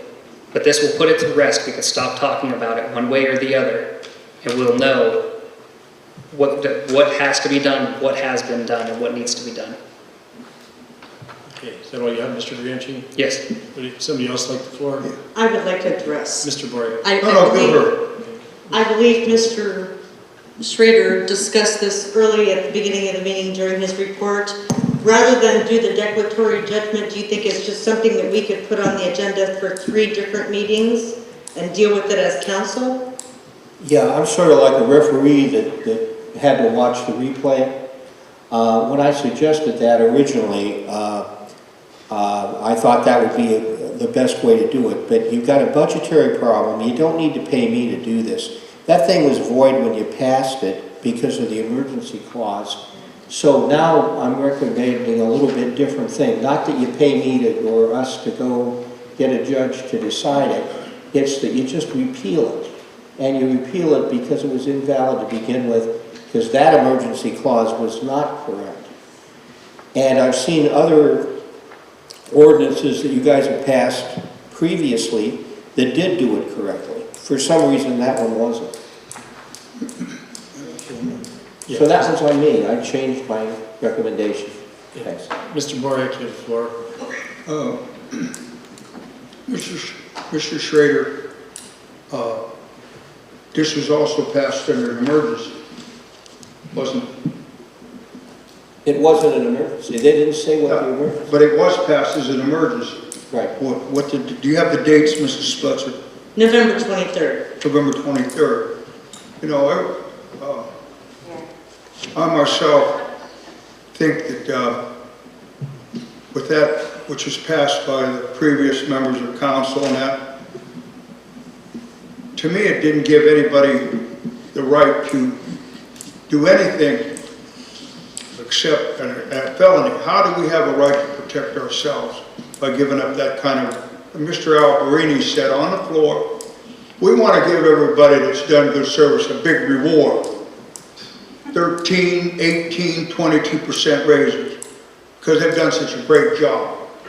Well, and then we had people come up here, the guys that work for the city every day, got 1%. then they raised it up to 3% finally. Who's representing who? Are we here to serve the employees, or the employees here to serve this community? Whatever, Mr. Schrader, do you, with this, I'm reading it again. Motion to authorize the interim law director to file for declaratory judgment. Action to review and potentially invalidate the 2020. Could they come back now with a lawsuit against us on this, sir? Not one they can win. I mean, I've had a number of cases where I've had ordinances thrown out because they had the same emergency clause this one does. It just says, oh, we're passing this as an emergency, but doesn't say a word as to what the emergency is. And when we did a little more research on that, there's other reasons I can discuss in executive session. Those contracts and those ordinances are illegal as hell. They're just void ab initio, the Latin phrase. It means void from the beginning. So you don't have to pay anybody to do that. And if somebody else were to raise it as a defense, say you fired somebody that had one of those contracts, let them raise it as a defense. I got a bunch of case law that says they were void from the beginning, so they're not going to get anywhere doing that. I wanted to ask you, do I still have the floor, sir? Yeah, you got a little bit of time. I wanted to ask you one thing. Since we gave the ex-city manager a potential $113,000, does that hurt our position to say that we did it legal once, now it's not illegal, now it's not legal? No, I took a look at that, and what happened there was, if you look at the numbers, there was, and I don't have that ordinance in front of me, but there was a number that they got to get when they left. It was like 18 months of pay or something along those lines.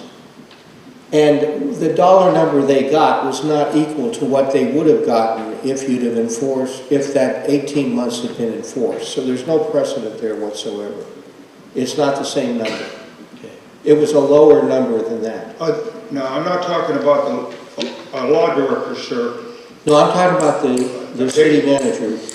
I don't remember off the top of my head the numbers, but what I'm telling you is it would have been a higher severance pay had you enforced that ordinance than what the guy got. So I didn't negotiate that, I wasn't involved in it, but the number that individual was given as a severance pay was lower than what those ordinances would have called. Yeah, he was given about 110. If the contract would have been given severance, it would have been between 250 and 300. So it looked to me like whoever negotiated that the attorneys on both sides probably recognized those ordinances were just what I said, void. They couldn't enforce them. If I know I'm entitled to 200 and some thousand, I'm not going to agree to 110. So again, I'm just speculating, but I don't. The answer to your question is there's no precedence for that in what happened there. Mr. Zimmerman, would you like to first address? Yes, I'm just curious with the wording of this. To says to potentially invalidate illegal contracts awarded in 2020. So do you have a list of contracts that were found to be illegal by a judge or anything in 2020? I was referring to the alleged illegal contracts that everyone was referring to that was passed under emergency. But were they found to be illegal? That's what this entire motion is about. No, it's not. It says you want to invalidate illegal contracts. It says to authorize to get a declaratory judgment, which would tell us if they were illegal or not. But you want to invalidate, that's why I'm asking which contracts you say you're referring to 4, but it doesn't list 4 in here. It just says What I'm asking, contracts. may I? Yes. Maybe I can clear this up. What I'm asking is give me the authority to draft an ordinance for you that says the council moves to repeal, and then we'll list all of those ordinance numbers, and that'll clarify it. That's what you're doing. You're repealing those ordinances. You don't need to pay me money to have a judge do that. If I go into a court, a judge is going to do that. He hadn't done it yet, but there's no, what we're saying is now, having looked at that as closely as we have, there's no need to file a lawsuit. They're void, period. So all you need to do is repeal the ordinances. That's something you can do at no cost. May I have the floor? Well, but before you use your second address, what Mr. Schrader is saying on this is if you agree with this motion, you want to vote it down, and then one of you is going to have to get information from him. Mr. Mayor, I'd like to pull my motion from the floor. But, I'd like to pull my motion from the table. okay. All right, so it's pulled from the table, and before the next meeting, somebody here can go ahead and sponsor legislation based on what Mr. Schrader's legal advice was. Oh, excuse me, Mr. He is allowed to pull this right now. Yeah, he's sponsored. I'm asking the law director, Mr. Klein, so we don't get any, I agree with him if he wants to pull it. Is that proper, sir? Yeah, that's actually what I'm recommending is, don't vote on this, that's gonna cost you money. Right. My understanding, and you can correct me if I'm wrong, is that what you're instructing me to do is, by the next meeting, I'm gonna have a resolution drafted for you, or an ordinance drafted for you, that repeals those 4 ordinances, and we'll list the numbers of them. And we're not gonna do it as an emergency, you're gonna read them 3 times. And that's what we'll do. So if I'm wrong in that, let me know. Okay. Thank you. Well, he pulled it. Yeah. Yes, Oh, I pulled my motion. that's no vote. Yeah, we're going to number 4 under new business. It's a motion to begin proceedings to appoint a charter review board to make emergency changes to charter in 2022 election. Do we have a motion? So moved. Second. Ranchi, second, Ms. Spitzer. Any discussion? Yes. Mr. Grant? I'd like to really emphasize on the fact that this is just to put a board together to draft some changes to make to our charter next year. No one up here is changing our charter. None of us. This will be done by a charter review board, sent to the Board of Elections, and then put to the people. We up here are not doing anything except for expediting that process. We are not the ones doing any changes. That is all.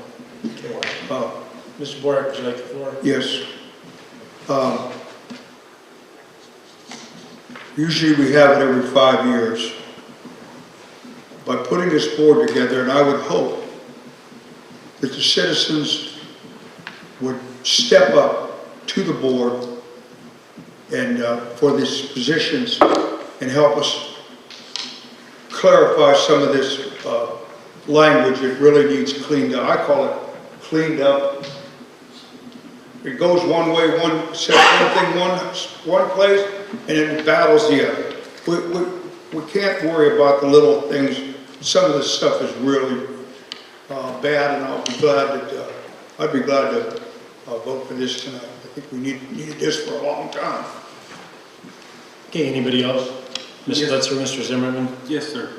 My question here says emergency changes to the charter in 2022 election. What emergency changes need made? I put that in there to justify bringing in a charter review commission, or charter review board early. So there is no emergency. We can admit, can I move to take the word emergency out? This needs the same end. It's only a minor change. Yeah. Ask the law director. Can we just omit that word? Yeah, That's correct. Your charter talks about having a charter commission every 10 years. We're about halfway through the last one. 5 years, okay. We're a few years through the last one. So what you're doing is you're doing this, you could call it a special charter commission maybe, but the point is they're doing it a little early because there's some things that have come up that we recommend you have them change. So don't get too tied up on the emergency. If you want to take that word out, that's fine. It's not emergency in the sense of an emergency ordinance. It was that we're going to do a charter change in the charter commission earlier than what would be required under your charter. I hope that clarifies it. Okay. If he takes the word emergency out, Mr. Schrader, Mayor Adams, I'm sorry. Yeah, before you have... Go ahead, I'm sorry. let me see if Ms. Blitzer wanted to first address. No?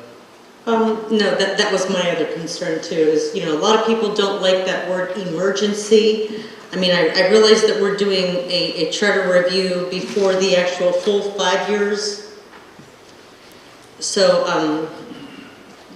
I think we could change the word emergency to special. Special. Can we just strike it all together and make it means the same end? Do what? What do you want to strike, sir? Ms. King, can you strike the word emergency from that motion? You have to amend your motion, I would imagine. Yeah. I put a motion, I'd like to make a motion To amend. to amend the motion as stated, take the word emergency out and put special. That's good. That work. We have a second? Second. Okay, any discussion? Okay, if no discussion, whenever Mrs. King is ready, we'll go ahead and call for the roll. This is a roll on the motion to amend. Yes. Bariak, Yes. Zimmerman, Yes. Spletzer, Yes. Franchi. Yes. Okay, amended. Okay, so now it's on the table, and that way, is there any other discussion with it now being read as special instead of emergency? Is there any other discussion? Oh, excuse me, Mr. Mayor, but I think the word special wasn't in there at all. It was just to make changes.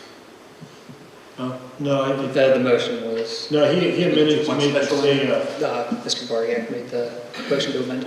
Made the motion right now to put, strike the word emergency and put special. special in there. Yes. My apologies. I just thought we were striking that word altogether. That's what I said. With nothing. When you made it, you're Okay, good. so is there any other discussion on that before we go ahead and call for the roll? Yes, it just seems like this is leading that saying changes need made, and I don't know where this is coming from, other than I just hear from an interim council that we need changes. This hasn't come up to me at all, so I will vote no on this. Okay. Well, I suppose if you have a charter review board, if they don't think there's any changes that need to be made, then they won't make any. Any other discussion? Yes, ma'am. Mr. Franchi? I don't want it to come across as I took anyone's advice to do this one. I asked if we were able to do one early as a follow-up to something, or the resolution that we passed several weeks ago to change the frequency of this. I asked for advice on whether we could do it early as well, or if we were held to the frequency at hand. When I was told that we do not need to hold to that, we can make a motion to do it early. That is when I put in this motion. That is all. Okay. If no other discussion, we'll go ahead and, whenever Mrs. King's ready to call for the roll. Zimmerman, No. Spletzer, Yes. Franchi, Yes. Bariak. Yes. Motion passes. Okay.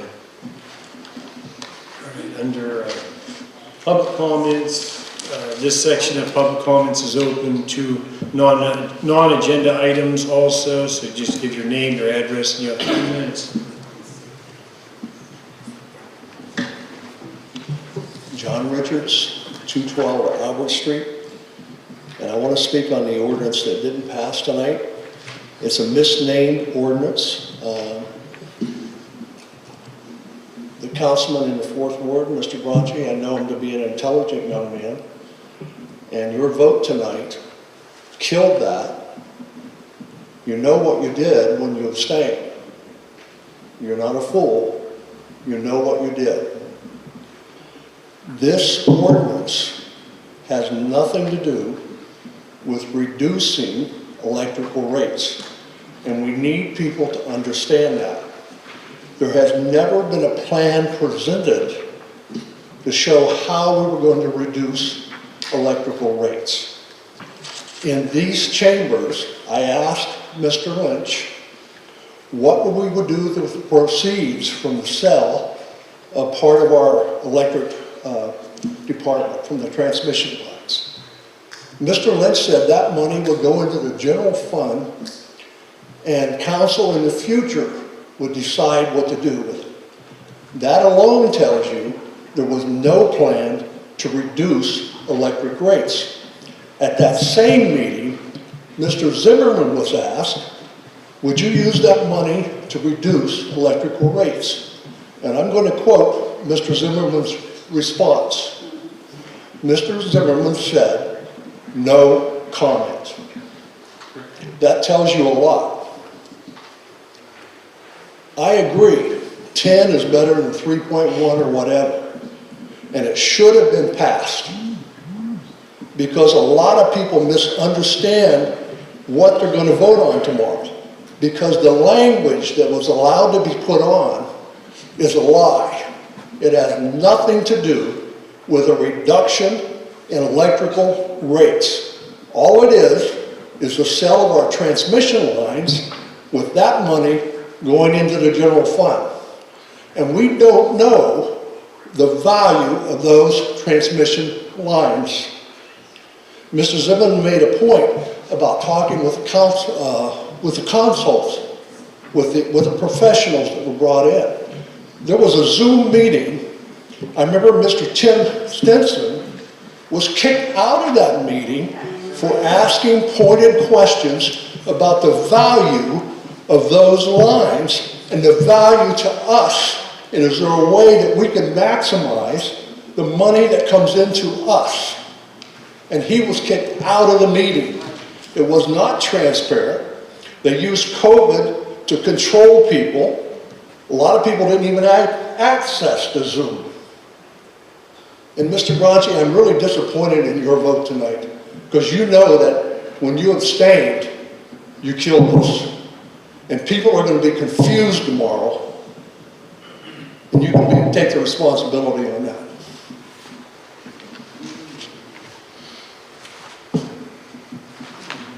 Julie Lemon, 2750 East River Road. Councilman Bariak, you said that you had voted no on ordinance 2020-19. You're correct. It says that $395,000 was to pay the cost for the acquisition of this building and the repairs. But it said it was supposed to come in bonds. Clearly that did not happen. Just because something doesn't come the way it's supposed to doesn't mean you take it from somewhere else to get your way. It should have been brought back to council and presented to the public as a different means that those bonds could not get done. And that was not done. But you are 100% correct, sir. You voted in the interest of the people. Of those that was on council at the time, you were the only one that had the interest of the people at heart. Another thing is, I am 100% for the charter review. There's a lot of things in the charter that are jargon and gibberish, and they contradict each other. I think Article 3, Section 12, and Article 4, Section 2, Parts B and Part I definitely contradict each other, and they were both enacted on 11/5/2013. So, on top of that, another thing I wanted to bring up is that I've seen on Facebook a lot of accusations that Mr. Bariak has made money off the city with his business. I have done a lot of research on that, and what I have not found is for that to be a fact. But what I have found through records requests is former councilman at large, Terry Alberini, said he never ever made a dime off this city while he was on council. I requested the audit trail from January 1st, 2014 to present day. Councilman Alberini has made $8,706.40 off the city while he sat on council. Thank you for being a man of integrity, Mr. Bariak. I appreciate it, and I know the village does too.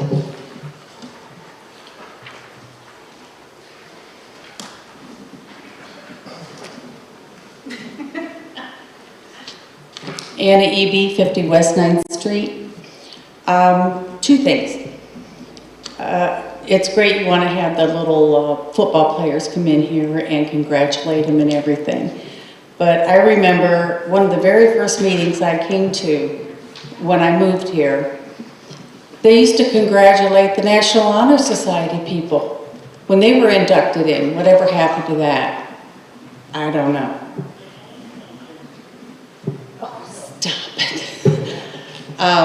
You know, I mean, if you're gonna do for one, I really think you should, you know, continue to do for all. I mean, it's great that they did what they did, but there used to be inductions into the National Honor Society, and they were congratulated. And another thing is about the fire department, and that you, Mr. Zimmerman, brought up about how they're doing all these runs and everything. I know they're not all fires, are they? No, that includes the EMS. That includes the EMS, okay. I think most of those things are EMS, not fire runs. Right, right. Well, you know, that keeps them from being bored. I mean, have you ever seen a waitress? I mean, she runs around constantly for 8 hours. These guys sit down a lot. I mean, I don't begrudge them anything, but I really do think they look forward to it. You know, the work that they do. So, I don't know. Anyway, that's it. Miss Evie, I usually wouldn't interrupt her or anything like that, but I thought that was important what you had to say. And I do agree with you, National Honor Society, if it's sports, academics, no matter what it is, I think it's important that the youth in our community are recognized. And I know myself, if I catch wind, you let me know anything like that, and I think it's important that our youth need to be recognized, they need to be encouraged, motivated and helped, and they come here to know how much of an important part of their our community that they are. So, you know, if you, anybody, any parents would let me know that this is going on, just like we did with Mrs. Lemon and her daughter when she had something from school, you know, here as a council, it's very important that we recognize our youth. Anybody else?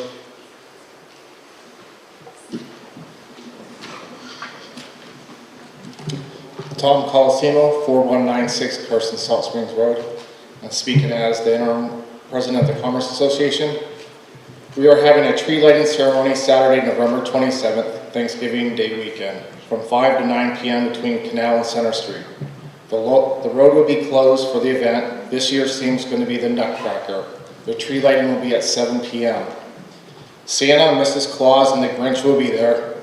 There will be gifts, prizes, and activities for the kids. The school choir will be there, as well as dancers from Mimi's Studio Dance and Platinum Dance Company, plus so much more events and surprise guests.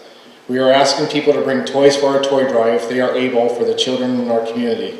The drop-off will be at Santa's Workshop next to Sheep Hair Saloon. There will also be business storefront window decorating contests, so all storefronts participating will be festive for the event. There will also be a residential yard decorating contest. Deadline for this is December 11th with a $50 gift Visa card for the winner. More info will be posted on the Commerce Facebook page. Some of the local business in the closed-off area will be open and participating in the event. More details will be provided on our Commerce Facebook page as we get closer. If any other local businesses and organizations would like to participate in the tree lighting ceremony, please feel free to contact me anytime. Thank you.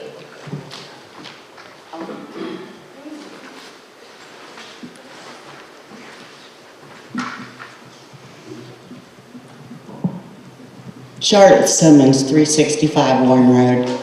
I'd just like to remind the public in the city of Newton Falls that on Sunday, November 7th, we will be performing our first Pluck a Duck at the pond at the community center. All the funds that will be raised for this event will be used to restore our beautiful community center.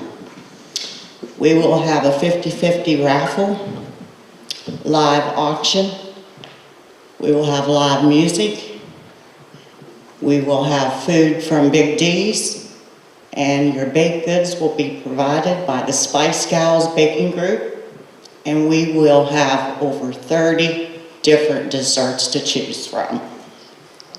I'd like for all of you to come and attend this. We have met our goal of 1,000 ducks, and we're going to continue on. the day of the Pluck of Ducks. We will have more than 1,000, and this is going to go for a really good cause. We've worked hard, and we've had a small group, but we've done it. It has been a really smooth process, and we're all prepared for Sunday. So everybody come out and watch those little ducks float in that pond. Thank you.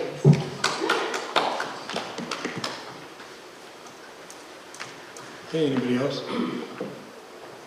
Okay, if nobody else, then we'll go to closing remarks. And we'll start off with Councilman Zimmerman. Yes. Ms. Edie, if I may, I never addressed any comments made out in the audience, but just one thing to just piggyback on your comment, where you're saying that they look forward to making calls. But the other thing to think about too is the fire department, the EMS does not get paid unless they do go out on a call. So if they're just sitting there at the station, they're not making money to support the cause of the fire department, to be able to have a staff on site. If they don't respond to a call, they do not get paid, or the department does not get paid, not the individual fireman or EMS, but the department does not make money if no one goes out on a call. Right. So, just to piggyback off what you said.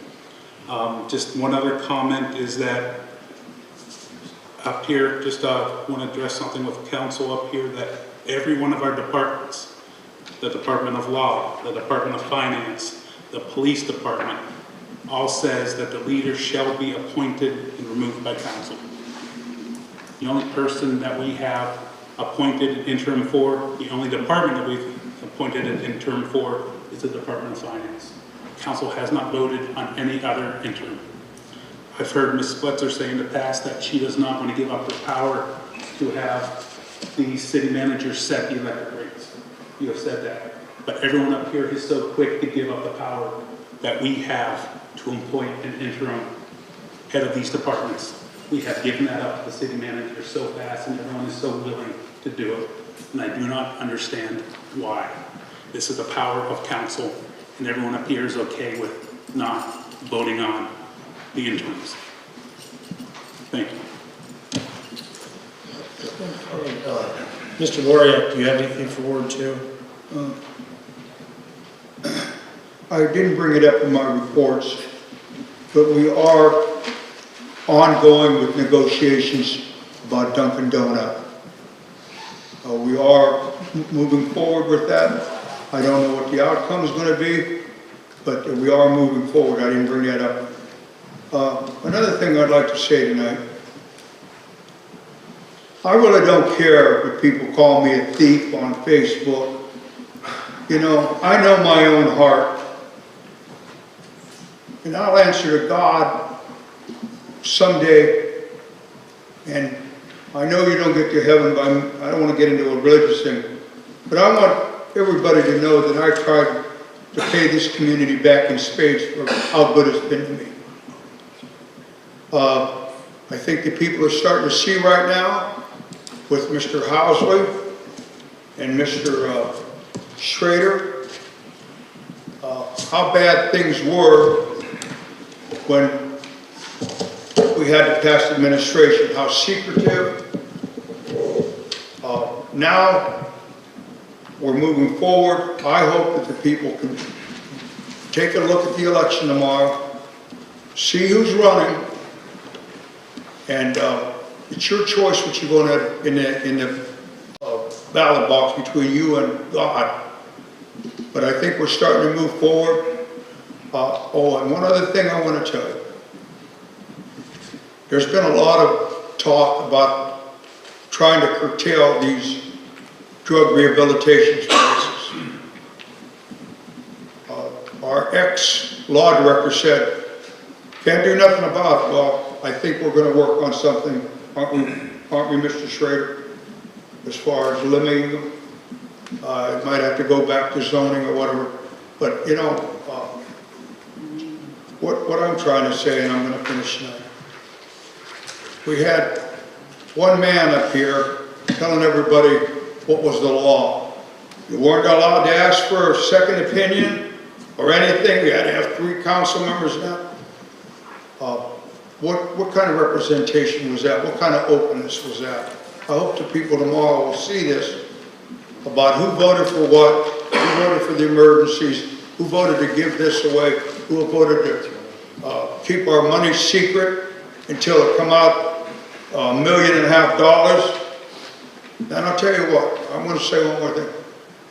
The thing that surprised me with our law director was caught on the floor. Mr. Lynch said, he started it, and Mr. Lynch said, oh, probably only be about $10,000 for these outside. And now we're over a couple $100,000, which our law director could have done a lot of it himself. So I just hope the people, I appreciate the support. I just want to tell you all about and vote tomorrow and vote your heart for this. Vote for those that want to represent the people. Thank you. Thank you. Ms. Butzer, do you have anything? I do. Charlotte, you did a wonderful job already explaining what the Pluck a Duck is about, and that is this Sunday, November the 7th. And I'm happy to hear that they've already met the goal of selling the ducks, but there's so much more that's going to be going on that day that I just wanted to make sure it gets mentioned again. And Mr. Zimmerman, I have not heard anyone from the fire department or in your report address the issue of the 4.1 mil levy that's going to be on the ballot tomorrow. I was hoping you'd be able to enlighten us as to what the ballot is, what the mills are for. It has been published already many times. It was published? I don't have it in front of me, sorry. Can you tell us where it was published at or when it was published? The fire department has placed it on Facebook many times. It's been on many different Facebook websites. I do not have it in front of me to read, so I apologize for that. But the levy is on the ballot it's an operational levy for the EMS department, for the EMS. As a homeowner, I've not received anything about it at my house. We've not had anyone come to a council meeting and get up to the podium and speak to us. And I honestly haven't seen anything about it. I was hoping you could provide us with some information. Like I said, I don't have it in front of me to read, unfortunately.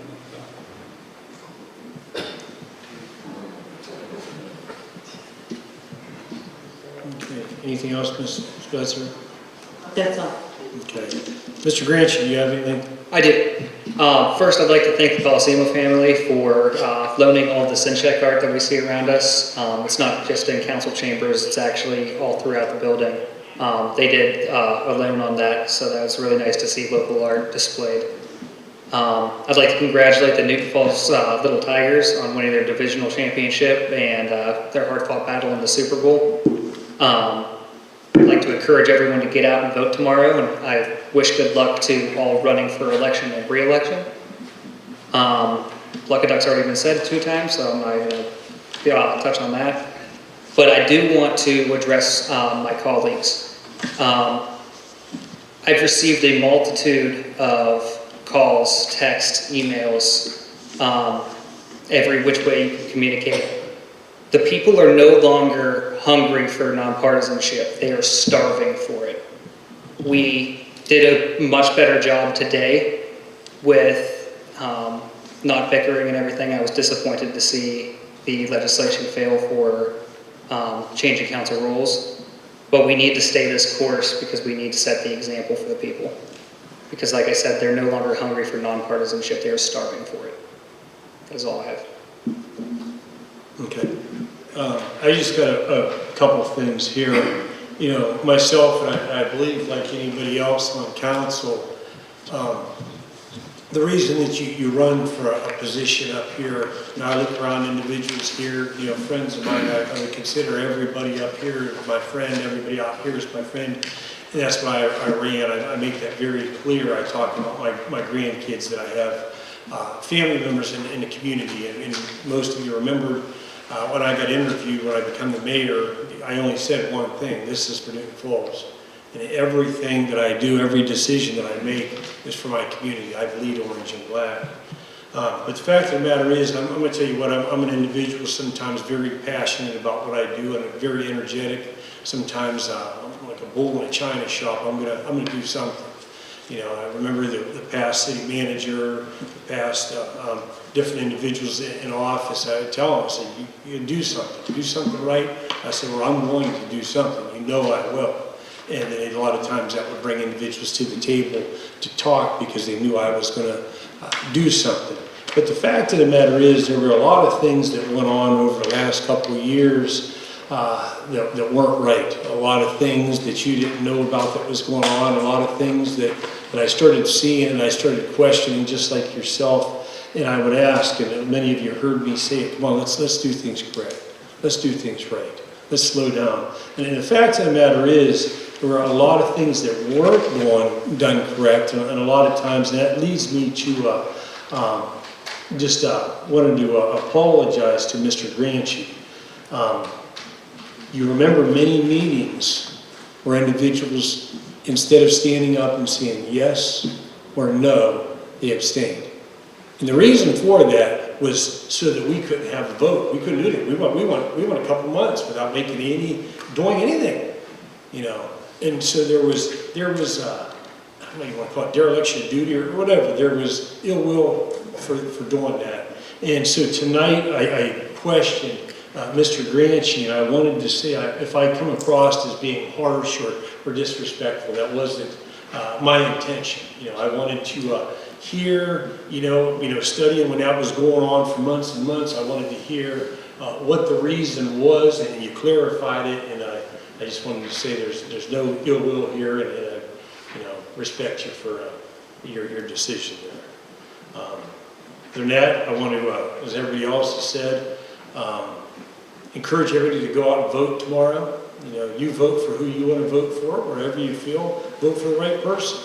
You know, and that's it. Whoever's going to do the right job, not because it's in your clique or whatever else, but whatever you think is good for your community. You know, vote for that individual or that cause or whatever. And I wanted to, again, like every meeting, thank the citizens here. You come out and you support our community. You're not here to support council. You know, we work for you. We're a part of you. You're my friends. I'm thankful anytime I can see one of you in the store or whatever. But thank you for coming out and supporting your community. Thank you for participating. Thank you for coming out and you guys study, and I'm going to tell you what, you make me sharp because you call me up on the phone and you want answers. You know, you're a smart community. That's why you asked Bob, and that's why we're always in the Tribune, because you guys are the smartest community in Trumbull County. But I thank you, and I thank you for council, and thank you for all the other individuals here, staff, everything. And I'll see if anybody wants to make a motion to recess into executive session for number 1, personnel matters, has to do with employment, dismissal, discipline, promotion, compensation, investigation of charges, complaints unless a public hearing is requested. Number 3, pending of imminent court action. Number 5, matters required to be kept confidential. Do we have a motion? So moved. Second. Okay. If Ms. King, anytime she's ready to call for the roll. Spitzer?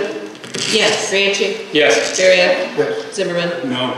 Okay, we adjourn to executive, and everybody gets like a 5-minute break to go back. You do? For these ones? Two? So you got double counts. Yeah. All right. He's rich, then I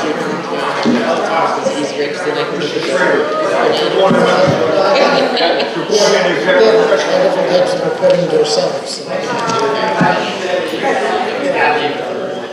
Monday. No, we have a special